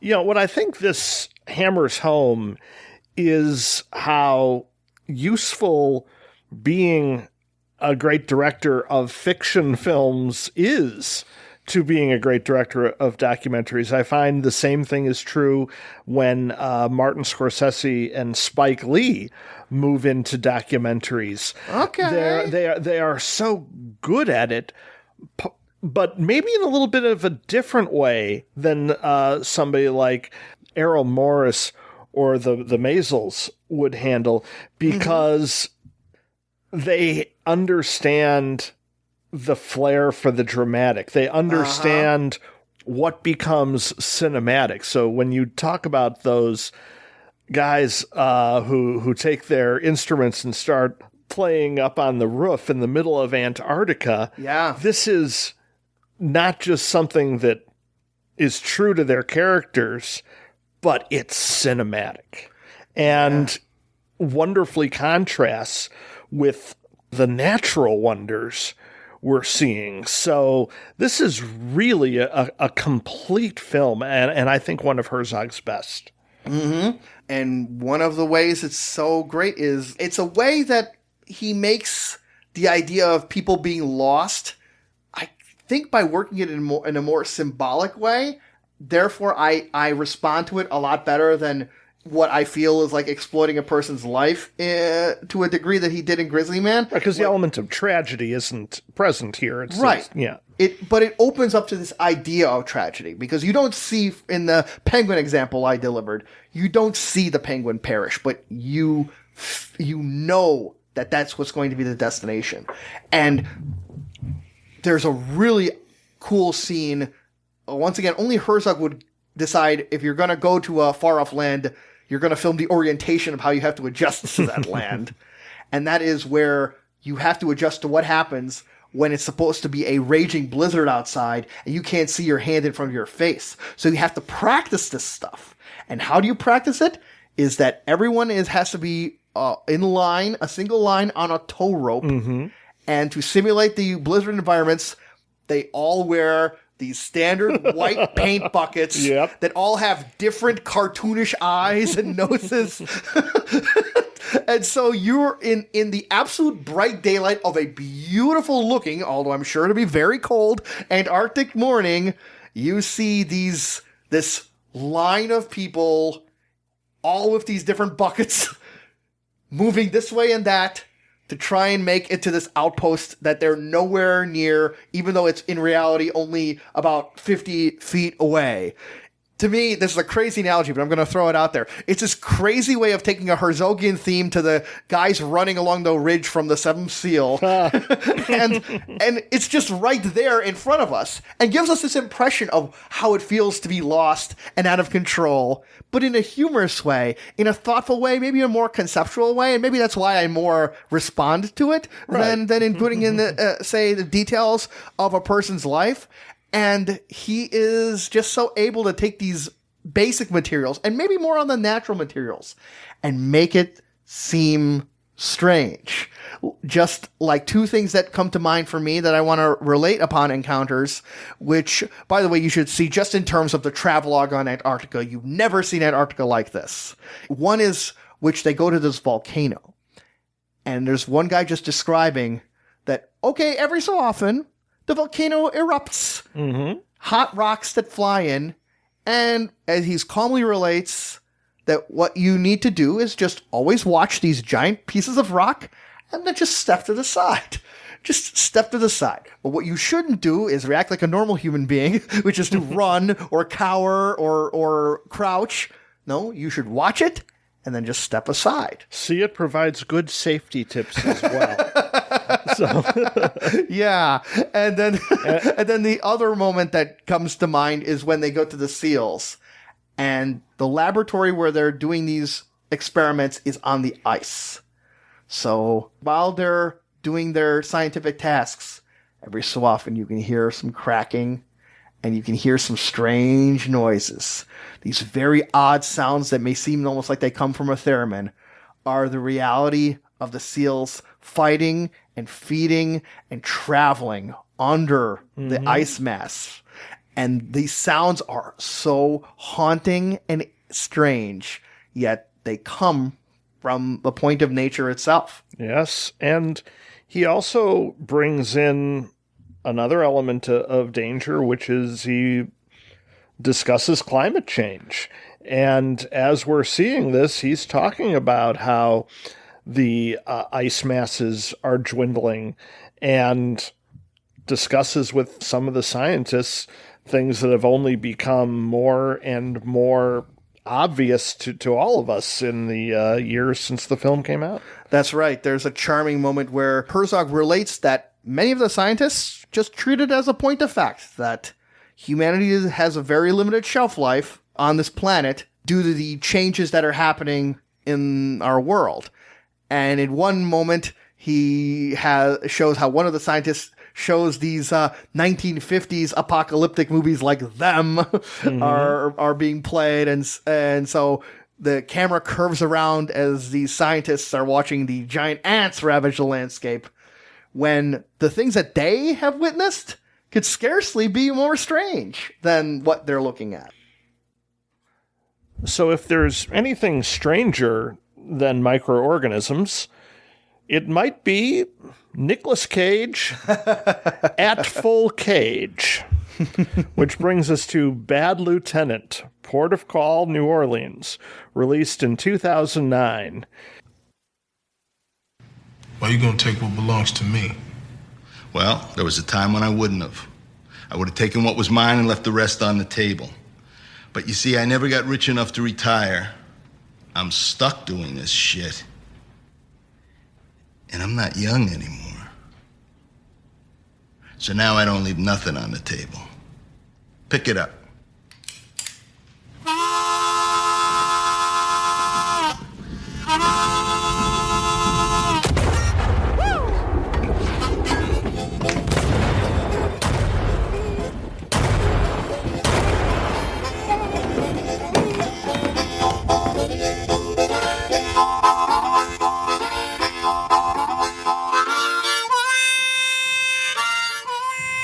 Shoot him again.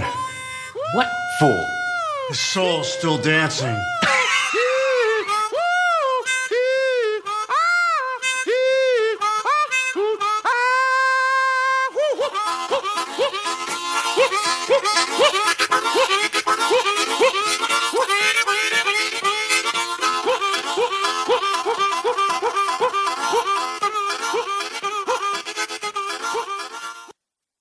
Here, Nicolas Cage plays Terrence McDonough, a cop whose one act of heroism leaves him injured and dependent on an ever-increasing amount of illicit drugs, leading to erratic and criminal behavior, all as he tries to coordinate a big drug bust and pay off his considerable debts.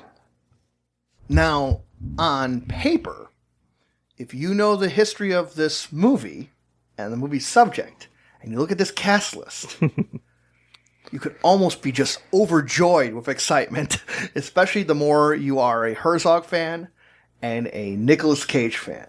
Because this is a movie which deals on people engaging in depraved behavior with a madman character in its center. It was very memorably played by Harvey Keitel in an earlier incarnation just called Bad Lieutenant, directed by Abel Ferrara. But if you need a madman to be in your crazy movie, who would you want to be a madman? Nicolas Cage, it should be top of the list. Who do you want to display a madman in your movie? Direct a madman. Herzog would be top of your list. And in fact, this even has noted deranged person Brad Dourif as a prominent role. So it's like, you would think, oh my God, this can't miss. This would be a fascinating take on it. How far do you think this went in achieving it, Brad? This all worked out so well until we actually see the film. So, problem number one, the title. This is not Werner Herzog's fault. Werner Herzog did not want the movie to be called Bad Lieutenant. It's based on a script that has no relation to the Harvey Keitel Bad Lieutenant, and Werner Herzog has never seen the Harvey Keitel Bad Lieutenant. And on this note, having seen this Bad Lieutenant, I believe him. The original film, Abel Ferrara's film, is magnificent. Harvey Keitel gives one of the most raw and harrowing performances of his career. It's a movie about guilt and faith, and completely unfair of the studios to saddle this film with the greatness of the original, that even under ideal circumstances, it isn't going to approach, because it's a far more trivial kind of film. It's a far more standard cop film. So that's problem number one. Problem number two is Nicolas Cage. Nicolas Cage has given great performances. Adaptation comes to mind as one of his best. It seems that when he's working with a director who can rein him in, who could give him really solid direction, his craziness can be controlled and molded into a really fine performance. But as we've seen in some of his goofier films, when a director puts on no control, Cage goes nuts, and you end up with this insane film that's going off the rails. What I think might have happened here is that Herzog, maybe missing Kinski a little bit, saw how far afield Cage could go and kind of liked it, because I don't sense that Herzog's really invested in this story. So he did the exact wrong thing you do with Nicolas Cage. He took the reins off and let Nicolas Cage go as big as possible. And his portrayal of a drug-addled bad lieutenant, in this case I'd amended to say more like a bad at his job lieutenant, is comically weird.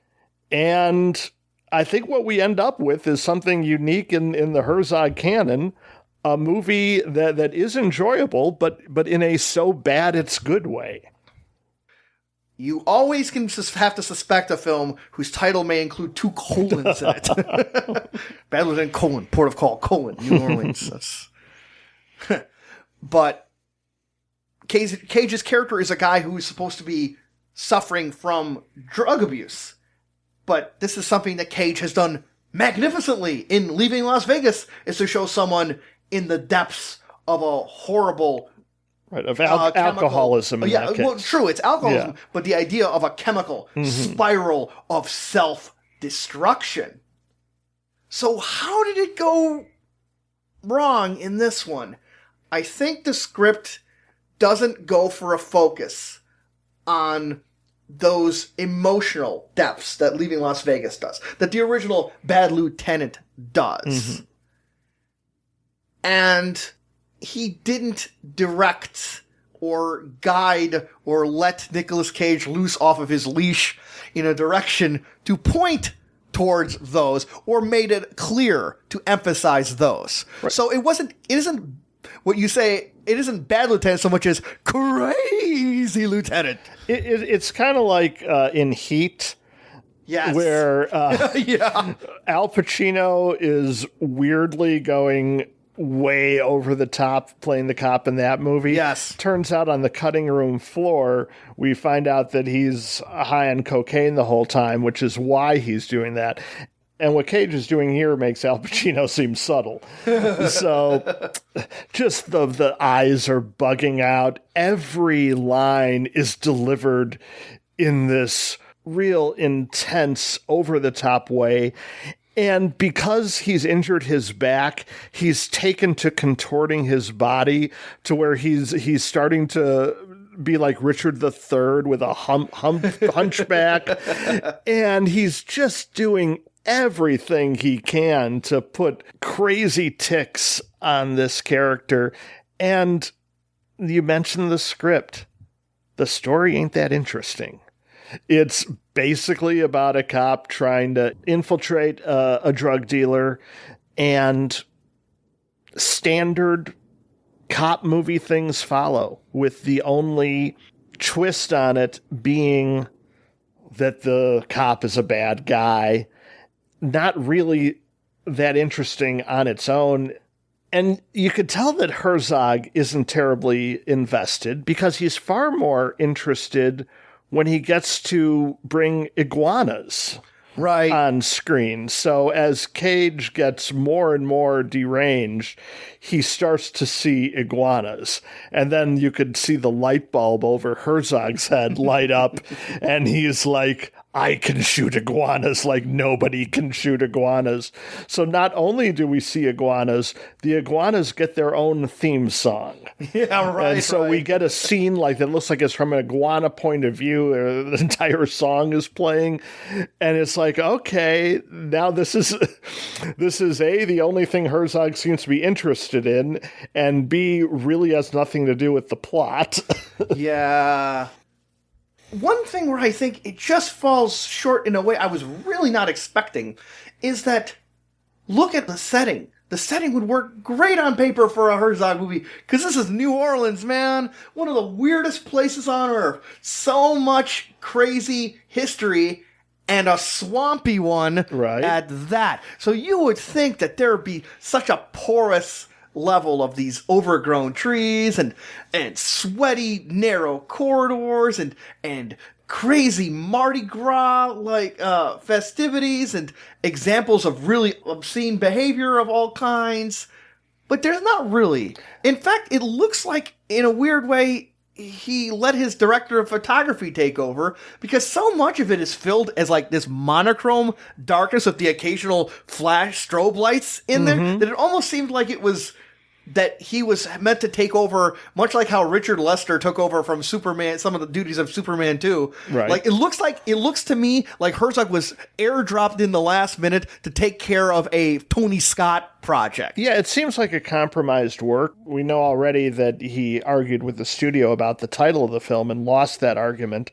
It's probably pretty safe to say the alligators and iguanas were his and not the studio's. Yeah. But at the same time, this seems to be Herzog, for the only time I could think of, really stranded in this Hollywood, the kind of Hollywood studio controversies that plague many American directors. And because he started his career in Germany and concentrated so much on documentaries, he's been generally able to avoid this kind of thing. But now that he's got a big star and supporting cast, Val Kilmer's in it, given nothing interesting to do. Right. And this is Val Kilmer, also noted for not behaving normally in a great many other films.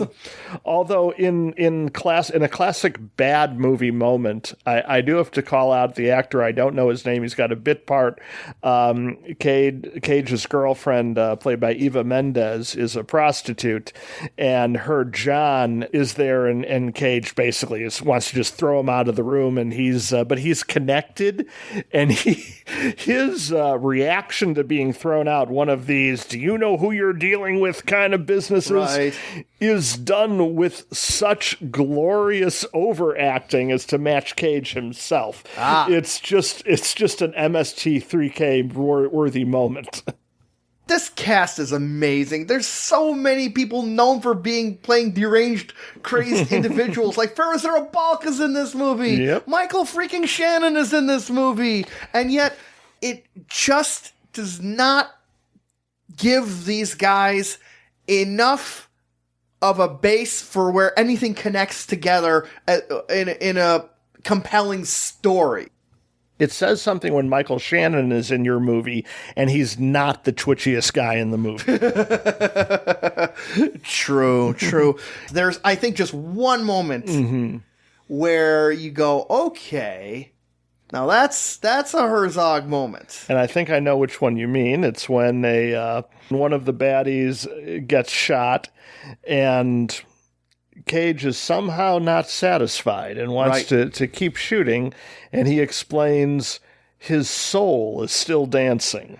Yes. And then we see clearly another actor, a dancer of some kind, doing some... He's straight up breakdancing. Right, breakdancing in the same costume as the Hood. Yeah. And the music playing is the same music that's featured to far different effect at the end of Strozik in the chicken dance sequence. Exactly. So Herzog did get a couple scenes in there, but not enough to save this. That's right. Now, from that, this leads to maybe Herzog's most dramatic whiplash from one type of subject matter to another, from what may be his most conventional attempt at a movie to one of the most documentarian of his documentary efforts in his film Cave of Forgotten Dreams in 2010.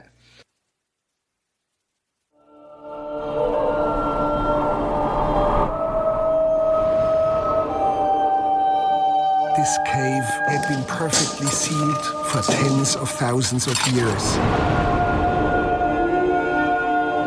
It contained by far the oldest paintings ever discovered. It is as if the modern human soul had awakened here. This is one of the rare times anyone is allowed inside the cave. This may be the only and last opportunity to film inside.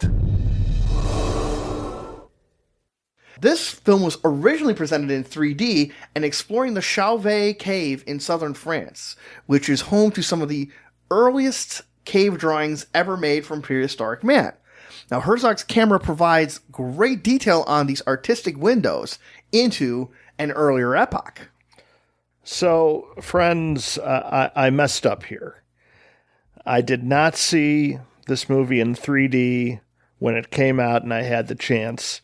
I have since seen it a couple times on television. It still looks great. It's a fascinating subject. You could tell that as spectacular as the visuals of these ancient cave drawings are conventionally, that if you were able to see them presented the way they were meant to be presented, it would be even more impressive. But having not seen that, it didn't grab me quite in the way that Encounters at the End of the World did, or even the visuals of Lessons of Darkness. And so I end up with a great respect for this film, but I think it's very probable that the 3D presentation may be even more essential. I was lucky enough to see it in 3D when it aired, and I was subsequently had seen it in 2D. And so I definitely note that the distinction that you're describing is incredibly accurate. There are certain films that are presented in 3D that if you see them in 2D, you may enjoy them, you may get a lot out of them, but you are absolutely not seeing the same movie. Gravity is one of those, and I would go and say that Cave of Forgotten Dreams is definitely that as well. When you look at these cave drawings in 3D, you first are put aghast by how big they are. If you're more familiar with cave drawings being like something similar to the kind of scrawling that maybe your nephew did on a refrigerator, then when you see these mammoth representations that are done often 8 or 10 feet high, that's a really startling effect.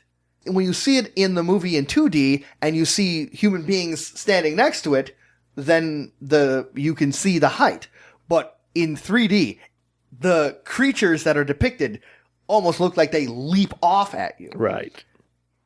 And you get this particular presence out of the movie in 3D because, as Herzog describes how these drawings were made, or how people would be sitting in this cave as a refuge, and he would use torches, and the flickering light of the torches would cause the animals, the figures of the animals on the walls, to appear as if they're moving. And as Herzog shows you this in 3D, you see it. You see as the light plays upon the different ridges of where these drawings are made, you can totally see that effect about how the animals seem to almost be encroaching or retreating.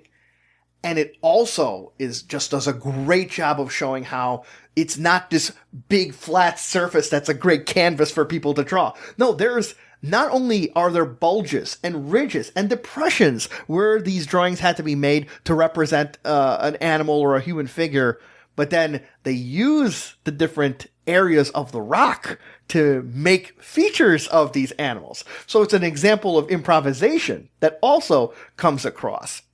And you feel also the real claustrophobia of the cave, of this cave area. And at the same time, when you get the imagery of the animals in the light, you feel like you can just move your hand through this kind of near darkness and almost just reach for a part of ancient history. It gives a tactile sensation to the sweep of the years of that this artistry had been taking place in a way that 2D just could not duplicate. 2D just becomes a standard depiction, not an immersive experience. Right. So some of that isn't coming across on the Netflix streaming presentation, which is the easiest way for everyone to see the film. Mm-hmm. But what does come across is Herzog's giddy enthusiasm for this. He feels and he conveys that through these drawings, we're really able to look back in time at our earliest ancestors and try to get a feel for what it was like to live in those days. And as in all of Herzog's films, he brings his themes into this one as well, because here are humans living in as close to a state of nature as possible. To be sure. He seems to be more receptive. And here in Cave of Dreams, it is almost inspirational to see how enthusiastically Herzog delves into the scientists' opinions on things, but how they're able to draw into human behavior through the most minute fragments, or just the way that like one drawing has been superimposed on another, or the way a different piece of skeleton or bone fragment has come in, and the way they're able to draw so much out of how these humans lived and behaved, out of the smallest details. And I see him being more responsive and more dedicated towards showing that way of increasing human understanding, as opposed to dismissing it all as just the mad attempts of understanding our world. It's an influence that I found growing within him as his work has moved on and is made really, really manifest. Now, I just have to admit, part of it is that I come from a bit of a science background, and I adore the principles of science. Mm-hmm. The idea that like you can just take all these details and by using these principles increase a better understanding. So I really enjoy Cave of Forgotten Dreams just for that, because he's doing something that I really enjoy witnessing, and I feel his enthusiasm for this endeavor as well. This seems like a follow-up to the style that he developed in Encounters at the End of the World. but it takes it the other way, where we saw all kinds of environments and there was no end to the vistas and encounters and places to explore. Here he has to figure out a way to deal with enclosed spaces, which he's successful at. I mean, these caves are beautiful in their own way, but we find out as the film goes on, there really are kind of a limited number of drawings we have to look at. So where Encounters had this endless opportunity for exploration, this movie seems a little smaller scale because we're going to look at the same images over and over again, and we're going to get different perspectives on them, which are very interesting. But on a purely visual level, if you look at this along with similar films like Encounters at the End of the World and then Into the Inferno, which we're going to talk about soon, it doesn't quite reach those heights. Yeah, I can see that. It's a little more inert and doesn't have this sense of, oh my God, what's going to happen if you just turn this corner, that has shown up in both his documentary and his narrative film work. However, as a treatise of itself to a heretofore unviewed vista of a part of humanity, it's still very well worth watching, even in 2D. Agreed. So now we're going to move on to a different kind of exploration. How does time occur to you now in your situation? Wow, that's a good thing. It really varies because I'll forget. I'll literally forget, and then I'll look at my calendar. I'll hear someone say something. I'm like, man, and I'll sit back and I'll just stare at the wall and I'll be like, man, 8 days, 7 days, 6 days, or whatever, and it's like, it's just, I must not be comprehending the fact that it's that close, because it's hard for me to say, you know what, like I talked about, in 8 days, these people want to murder me. And it's just something that it's hard for me to believe that the state of Texas wants to murder me in 8 days. Into the Abyss, released in 2011, is a documentary investigating life on death row through interviews with convicted murderer Michael Perry just days before his scheduled execution. Herzog also delves into the details of the killing that put him there as he interviews family members, accomplices, and others involved in this grisly case. This is a great example about how certain artists do a set of skills and presentation extraordinarily well. They show a lens on a different facet of the subjects that they're interested in. But depending upon what they choose to look at, things could be more successful and things are going to be less successful. And Herzog has these particular abilities. We've pointed out how he's able to show these amazingly unique details on things, and when they're on a subject like paintings from eons ago to underwater denizens of the farthest southernmost reach of this planet, when Herzog shows these things, it's very much of a wow, a captivating moment for us to witness. However, here his focusing is on a true crime story, which is the exact opposite from a unique thing we've seen. Rather, this is something you can see on Dateline and on a whole cable channels every hour. And it seems to be the kind of thing his good friend Errol Morris does much better. Yes. And which is not to say that it's incompetently made or anything like that, but I kind of have the same objections that I did to Rescue Dawn, which is from a director as unique as Herzog, I hope to not just see things that I've seen before. There is something innately compelling about true crime stories, but we expect Herzog to bring something new to the table. And he's kind of hampered with that by the subject matter. He seems to have two parallel goals of this film. One is to do an expose on the death penalty, on life on death row. He makes it clear in his interview that he is against the death penalty. But he also, at the same time, wants to explore this case in great, great detail. And he does so, but he's kind of at the mercy of the subject matters he's interviewing. And where usually he shows this innate skill at finding the most interesting person in the room and really focusing in on somebody who you want to hear from and are going to be compelled by, this cast of characters involved in this case don't provide that, and he's not really able to get it out of them. Right. You look at the people inhabiting this true crime story, and they both don't provide these kind of details that make you wonder about their situation in a way that even many actual Dateline true crime shows allow you to do. Mm-hmm.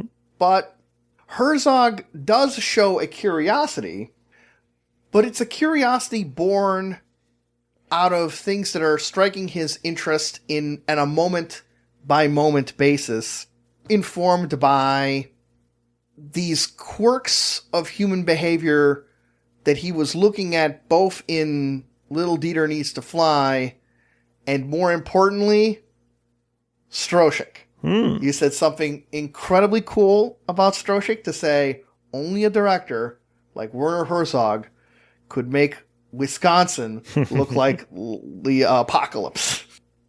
And I think Herzog felt that from Wisconsin in Stroshik, and I think he feels that and wants to explore that in Texas. And unfortunately, I think that this guides him to look at details of these people's lives which may seem novel to him, but unfortunately we've had way too much experience, not just with the true crime series, but with hundreds and hundreds of episodes of the show Cops, in terms of people behaving at their absolute worst and most self-degrading, that the various details that Herzog would show, like, for example, a guy who was attacked by a screwdriver and then casually relates how the screwdriver was lodged in his chest for a long time, is something that it's a detail that we would have heard, we've ended up unfortunately hearing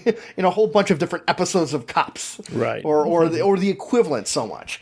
But then when he decides, but what interests him in prodding them is, like, when he talks to these people, it's like, wow, these people are really decrepit. So this guy who is just relating a story about how when he was attacked with a screwdriver, Herzog decides to include a scene about saying that he's been illiterate all of his life.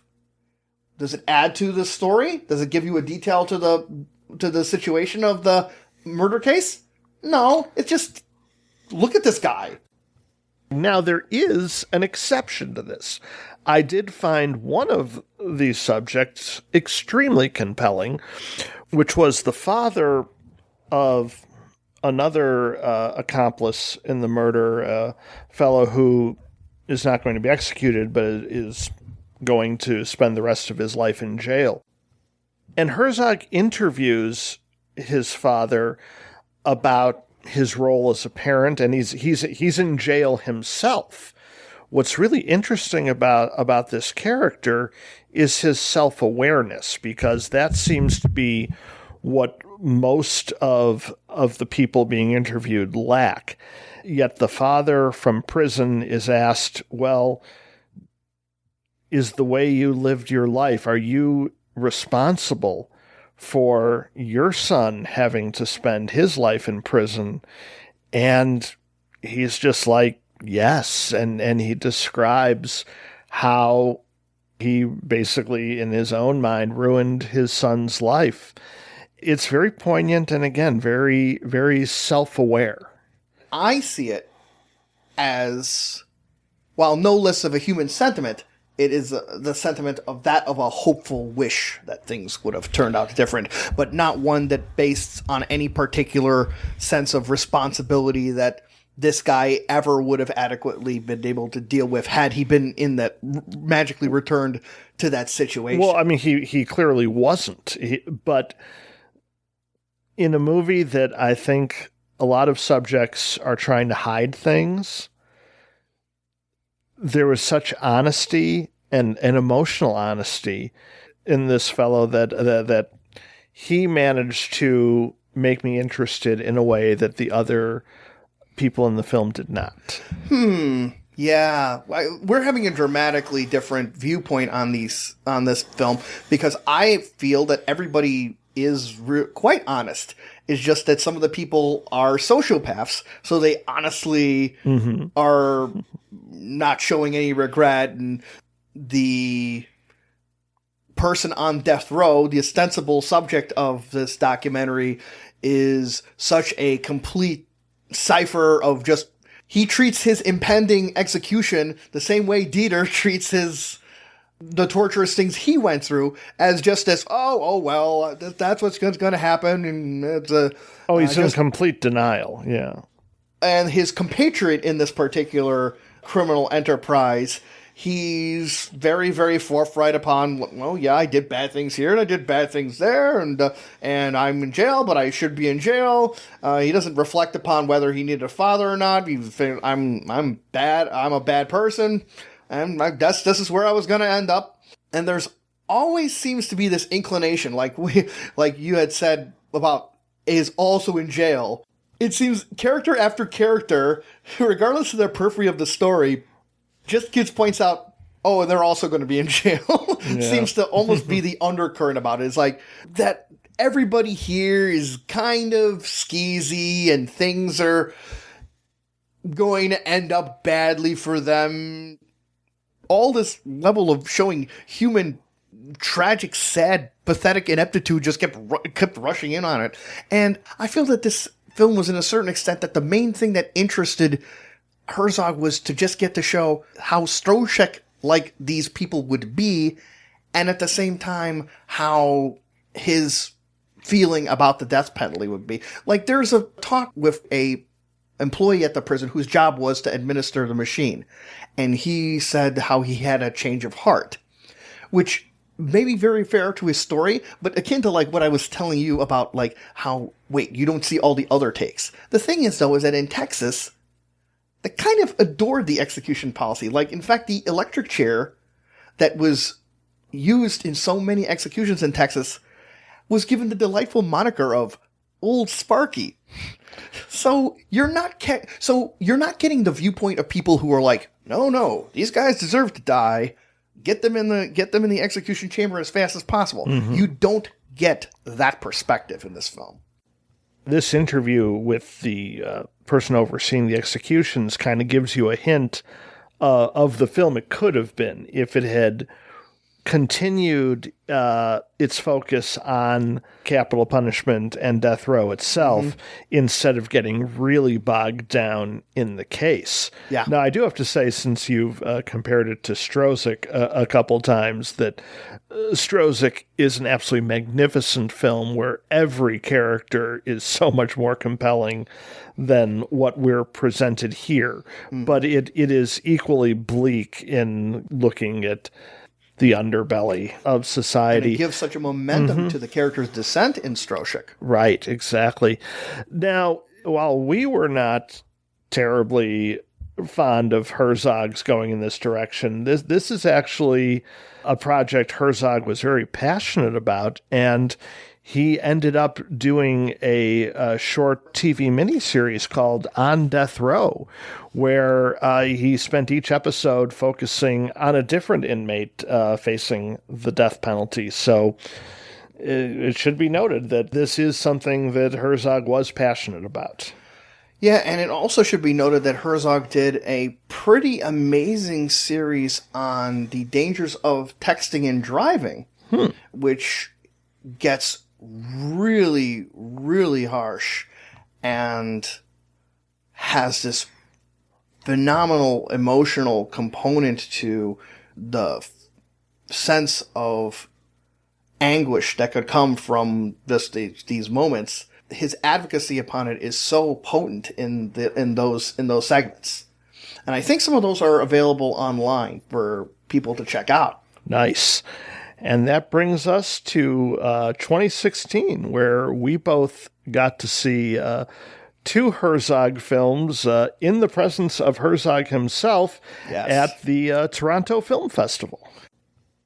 One of the great pleasures of my time being an enthusiast of film to be able to not just have a chance to hear what Werner Herzog has to say, but in the movie we're about to talk about, to literally be 10 feet away from looking at the back of his head as him and the cast and crew got a chance to watch Salt and Fire. This magnificent specimen, Mr. McMurphy, speaks. What did it just say? Remember now thy creator in the days of thy youth. You know what Nostradamus said about talking birds? No, I do not read Nostradamus. He foretold what sounds like science fiction today. He said, household pets finally communicate with man. Life then possible outside the planet. A new tyrant sows terror, events to come. A world run by big data and predictive analytics doesn't care about Renaissance predictions. It's not so much the predictions themselves that fascinate me, it's where they come from. Are they true? Is it possible that there is something all-pervading around us which we are incapable of seeing, that your data can't analyze, which only the prophets and birds can express? This film follows three scientists en route to the world's largest salt flat, Salar de Uyuni, in Bolivia. When they are kidnapped by masked gunmen, the head scientist, Dr. Laura Summerfield, is soon confronted by her captor and finds out the mysterious reason for their abduction.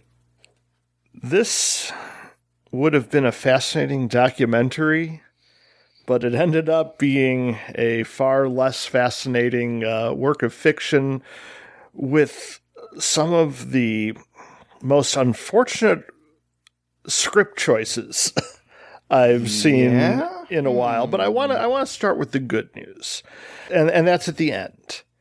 These salt flats are visually stunning.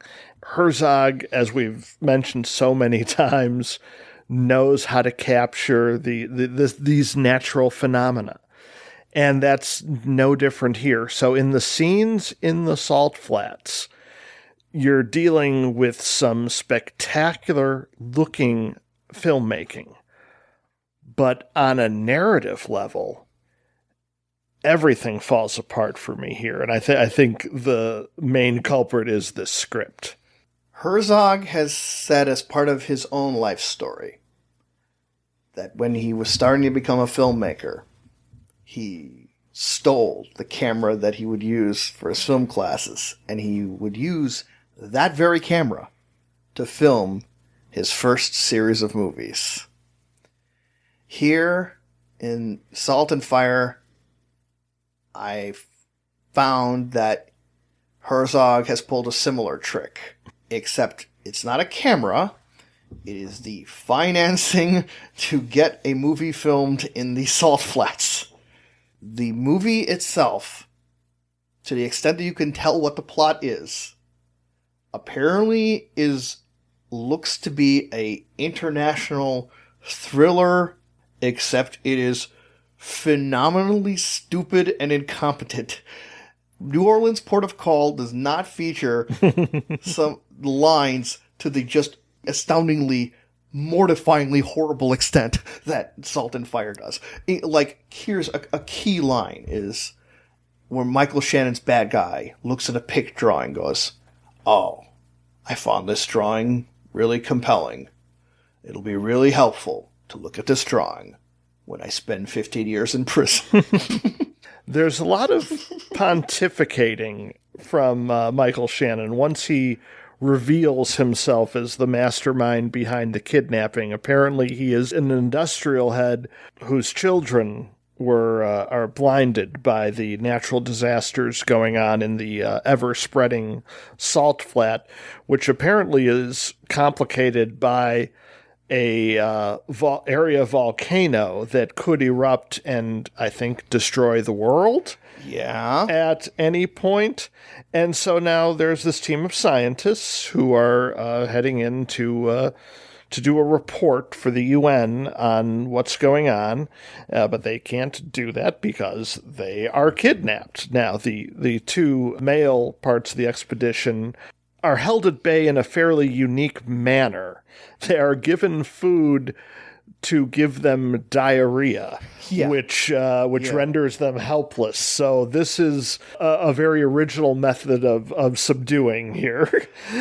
Well, there is, and one of the scientists is played incredibly atrociously by Gael Garcia Bernal from Admeros Perros and Y Tu Mama Tambien, among many other films, many films in which he's done a fine job. Here, it's this kind of superficial, annoying, like loudmouthed jackass that just harkens back to what Jake Gyllenhaal was doing in his Okja character. Ooh, wow. He's so bad. Like, the guy literally is less annoying when he's just overcome with diarrhea. It is a service for the movie.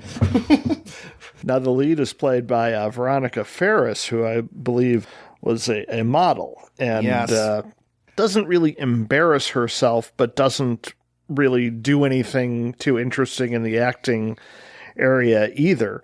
So she's separated from the group, and now Michael Shannon's going to slowly reveal his master plan, which is to strand her at the salt flats with his two blind children.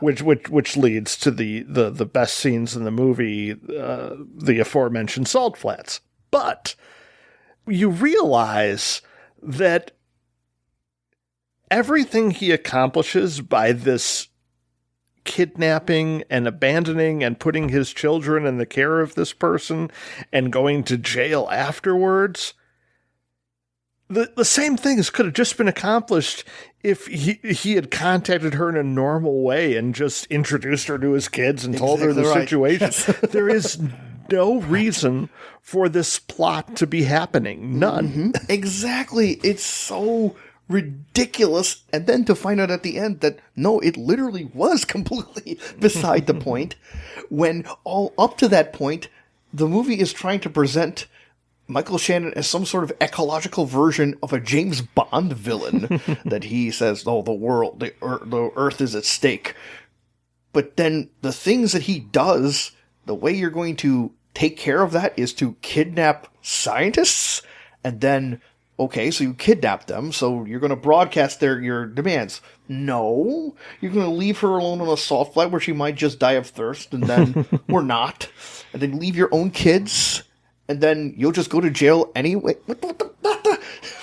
Not to mention his henchmen, who were introduced to in a wheelchair, who just gets up and walks around because he's in the wheelchair because he was tired of living. I don't know. No. It's better than that, Brad. He's spends this time in the large sections of the beginning of the movie just desperately lugging his wheelchair. People have to carry him out of cars in this wheelchair, and so halfway through the movie, he just gets up, to which everyone, including us, are completely astonished. Wait a minute, what is going on? And to which he says, and I'm paraphrasing, I'm just in the chair because of my sadness at the state of the world. And it just whoa. This is not meant to be intentionally funny, but it reminded me of this wonderful clip from Mr. Show where they were having a take on evil televangelists, and they bring in a little kid who's stricken into a wheelchair, and the kid's tilted and he can't barely move, and they say, well, here's Timmy. Timmy, I have to ask you, what is your affliction? And Timmy says in a really faint voice, I'm lazy. It's that goofy, but it's totally played straight. Right. And and by the way, this antics where it's like you're not believing the stupidity you're looking at on screen extends to all these terrorist machinations. A great drinking game you would have from this is to literally drink every time someone inappropriately either puts on their ski masks or takes off their ski masks, because they put on their ski masks after clearly displaying themselves for the people they are going to kidnap, thereby making it more of a fashion statement than anything else. Yeah, these people are about as good at kidnapping as Nicolas Cage was at being a cop. This is without the excuse of rampant drug abuse. Yeah, well, but right, no problem. But Michael Shannon has to deliver the clunkiest lines, and you could tell they're just kind of these thoughts that Herzog just has, and if he was doing a documentary and wanted to deliver these lines in the wonderful Herzog voice, yeah, they'd work. But Michael Shannon can't handle this dialogue. It's like Harrison Ford said when they were making Star Wars. Well, you could write this stuff, but you can't say it. Right. I actually have a more charitable view of that than you do, maybe, because while what Shannon has to say does not match any motivations of what his character is supposed to do, if you were to imagine Shannon's character as some sort of big stone sphinx that dispenses wisdom every time you press the magic panel, then he does actually deliver the lines of saying this or that about society in a mystical way. Now, that's not saying much, but I'll tell you this. It's better than all of the other performances into this movie. That is a low bar. It is, especially since Shannon is forced to do the obligatory say the title in the dialogue. Yes, that's line right. Where he has to say basically something. We will be done in by either salt or fire. But when they get to the salt flats, and then Michael Shannon leaves the picture, all the ski mask wearing and wheelchair jumping people leave the picture, and most importantly, everything resembling the plot of the movie leaves the picture.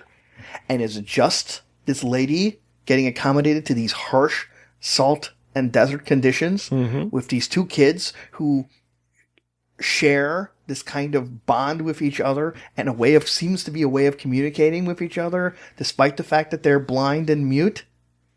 And something magical happens, is that out of the desert, you get an oasis of pure Herzogian sentiment. Exactly. That kind of feeling of people in the world that they try to adjust for and may or may not succeed, and how well or poorly they can adapt to it. That's been shown from the Bruno S. over to the Lessons of Darkness. And Fata Morgana comes in here. And if the movie was simply that, her plane had crashed, and she just sees these two kids, and you don't even know why they're there, and the movie just concentrates on it, it has this sense of people trying to connect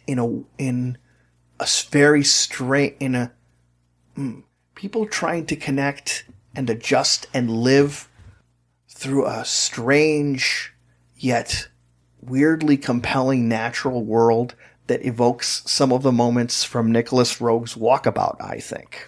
Yeah, there's 15 minutes of a fine film in this hour and 40-minute movie.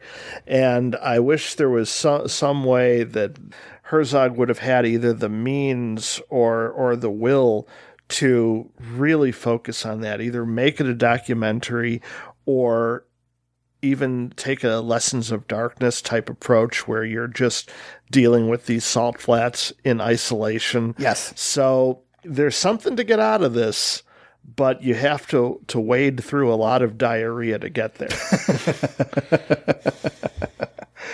Unfortunately, well put. But at that same festival, there was another film. The sun dimmeth, the land sinketh, gusheth forth steam and gutting fire. To the heavens soar the hurtling flames, of the mighty gods, the engulfing doom. It is hard to take your eyes off the fire that burns deep under our feet. This was a monstrous volcanic eruption, one of the largest in all of Earth history. Obviously, there was a scientific side to our journey, but what we were really chasing was the magical side, no matter how strange things might eventually get. Into the Inferno, released in 2016, is a documentary about volcanoes, both the science and the folklore behind them. Observing active volcanoes in Indonesia, Iceland, North Korea, and Ethiopia, Herzog and volcanologist Clive Oppenheimer observe the fiery wonders and the surrounding cultures in each country. In a similar way to The Cave of Forgotten Dreams, this is a film that really enhances the bigger the screen upon which you get to view it. Herzog manages to get in really up close to some astounding volcanic imagery, to the extent that you don't even see that it's magma formations going in a particular direction, but it's just these complete abstract mass of crimson and ebony that's continually curving and melting and forming and reforming of what looks like maybe the substance of hell itself. I was very lucky in the circumstances I saw this film, because not only was it on a big screen at the Toronto Festival, it was on an IMAX-sized screen. Nice. And what's sad about that is very few people were able to get this experience, because it never got a theatrical release here in Chicago at all. It pretty much went right to Netflix. It's a Netflix production, and it seems that for most folks, that's the only way they'll ever be able to see this film. And first of all, see it. It's magnificent. It's actually one of my favorite Herzog movies. But at the same time, it's just a shame that more people won't be able to see it on a big screen with that kind of presentation, because Herzog has found a subject that, kind of like the oil fires in Lessons of Darkness, just the visual pleasures of it are endless. But he doesn't stop there. He kind of takes it on almost as a summation of his career. He does a little bit for his documentaries what he did with My Best Fiend with his earlier films, because you see clips from earlier Herzog documentaries that dealt with volcanoes. A short he did in the 70s called La Soufrière, and I apologize, I'm sure I mispronounced that. He was filming a volcano and it started to erupt, and they literally had to cut the short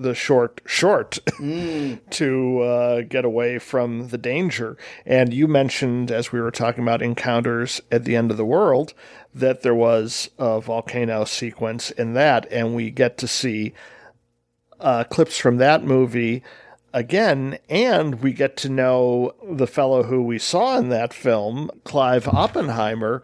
We get to know him more, and he's a wonderful character. He is a scientist, but has the same kind of playful innocence.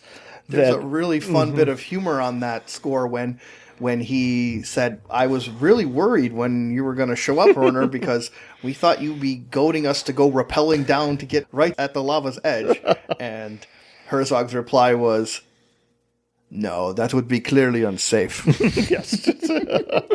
Which is not that he wasn't tempted. Right. But the other cool thing about this movie is that in each location for each volcano, we get to know these the surrounding culture and people around the volcano, and they all have this relationship to the volcano because it is the most immense thing in the area. So in some cultures, it's worshipped. In some cultures, it's used as propaganda, and in others for scientific study.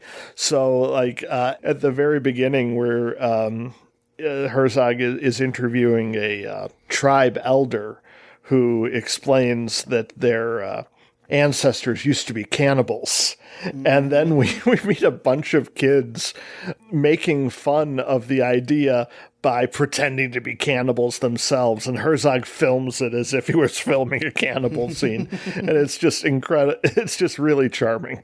Yeah. Herzog's search for detail, when now the lens is back to focusing on these very unique places and very unique ways of dealing with the volcanoes and these areas that few people have had to witness. Never more so than he uses volcanoes as a pretext to somehow get some astounding footage from North Korea.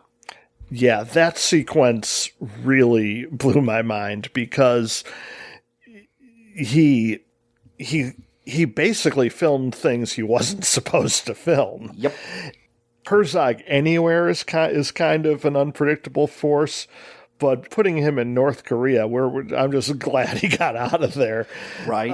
But he managed to, in a very short period of the film, detail and explore the complete government domination of the North Korean people and show very viscerally how even individuals lose their individuality when they can't speak their mind, when they have to just be mouthpieces of the government.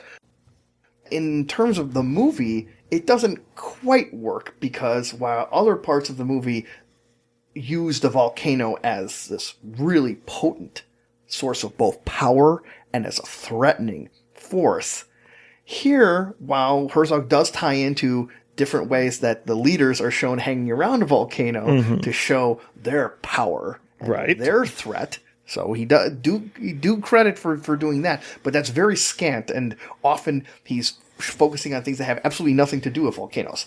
However, this is footage about the culture of North Korea that's illuminated very nicely. So if, like in Salt and Fire, Herzog would just admit, look, I just made some BS about volcanoes so I can get to the North Korea, I have to credit him because we've seen something here that we never get a chance to witness. It may be rarer than some of these undersea creatures from Encounters at the End of the World to look at the way this culture is all turned in on ways of control. Right. And we talked before about how Herzog follows the muse to where his subjects take him. Yep.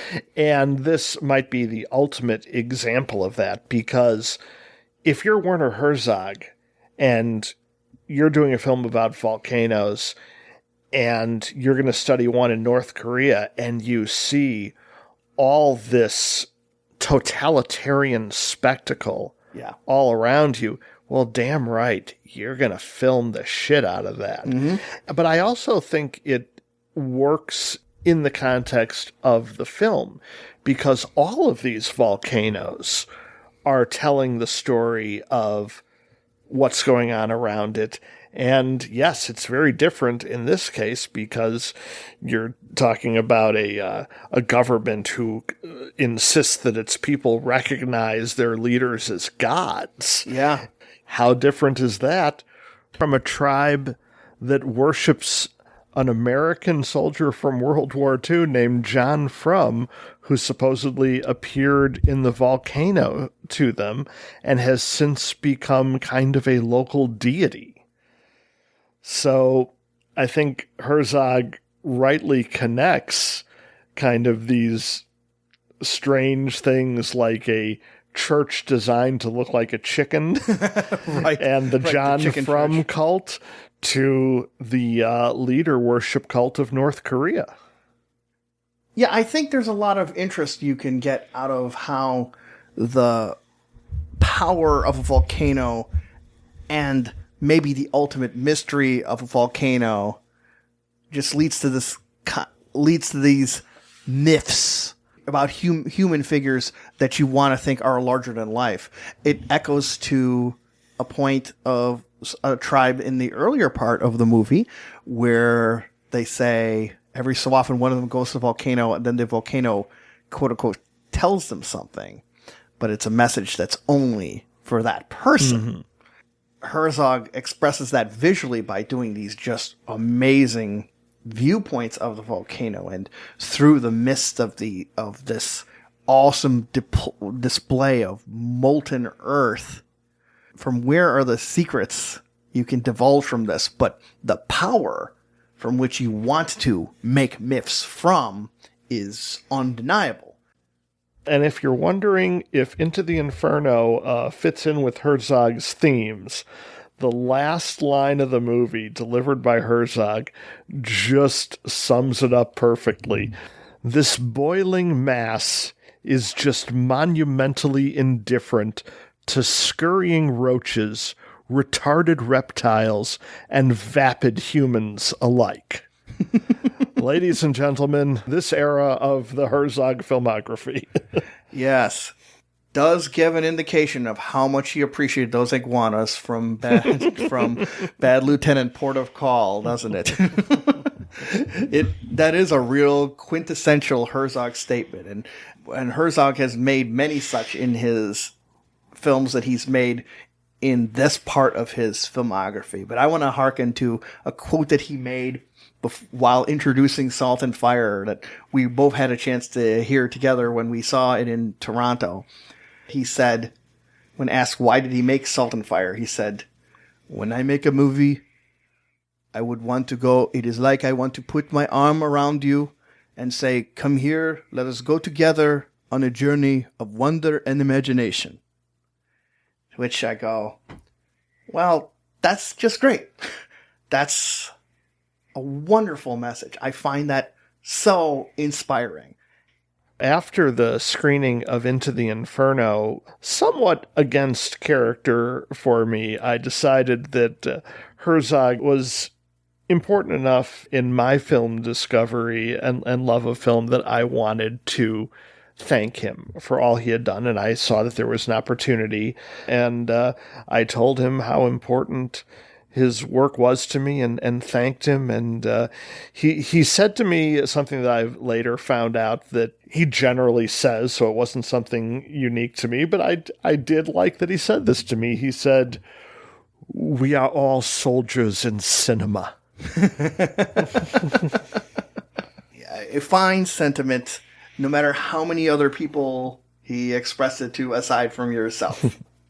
And I think this is a director who over and over and over again has not only shown such a spirit towards showing a different place and a different look at these places, but has so often succeeded in getting us to both look at different parts of our world and maybe let us give a different look to our own world in return as we reflect back on what we've just seen. Werner Herzog is a one of a kind. It's really been fun exploring both parts of Herzog's career and seeing the evolution of someone who started out in world cinema, embracing all kinds of different formats, different styles. We had a lot of disagreements of the films in this particular set. I think we're all much more enamored by the earlier films. But the thing is, even when Herzog is making films that don't work 100%, they're still just very much his own and the result of a singular vision. Exactly. So God bless him, Inferno bless him, and I look forward to whatever film about lands of dreams and the abysses of darkness that Herzog will take us to next. We hope that you guys listening have enjoyed our exploration into Werner Herzog's explorations. If you have your favorite Herzog films or your favorite Herzog movie moments, or want to go comment upon what you think of what we think about Herzog, you can contact us at our email at directorsclubpodcast@gmail.com. The Directors Club can be found all over the net in multiple venues, from iTunes and Spotify at Directors Club Podcast, Facebook at Directors Club Podcast, Twitter at DC Podcast, and our previous episodes, including episode 133 on Herzog Part 1, can be found on our website at directorsclubpodcast.com. Thanks for listening, and hope to join you guys on another journey of the Directors Club.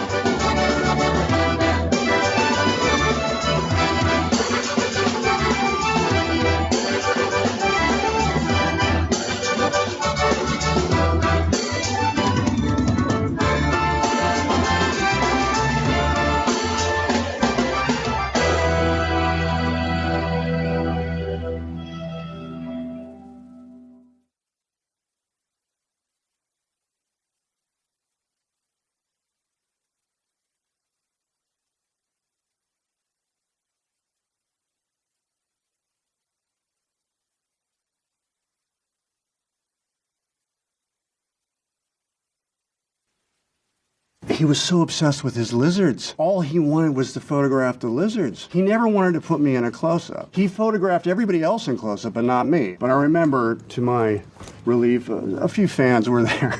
And they said, "Nick, can we please have a picture with you?" And they got right there, and I said, "Sure, honey." And we took a great picture again. I said, "You see, Werner, some people do want me in a close-up."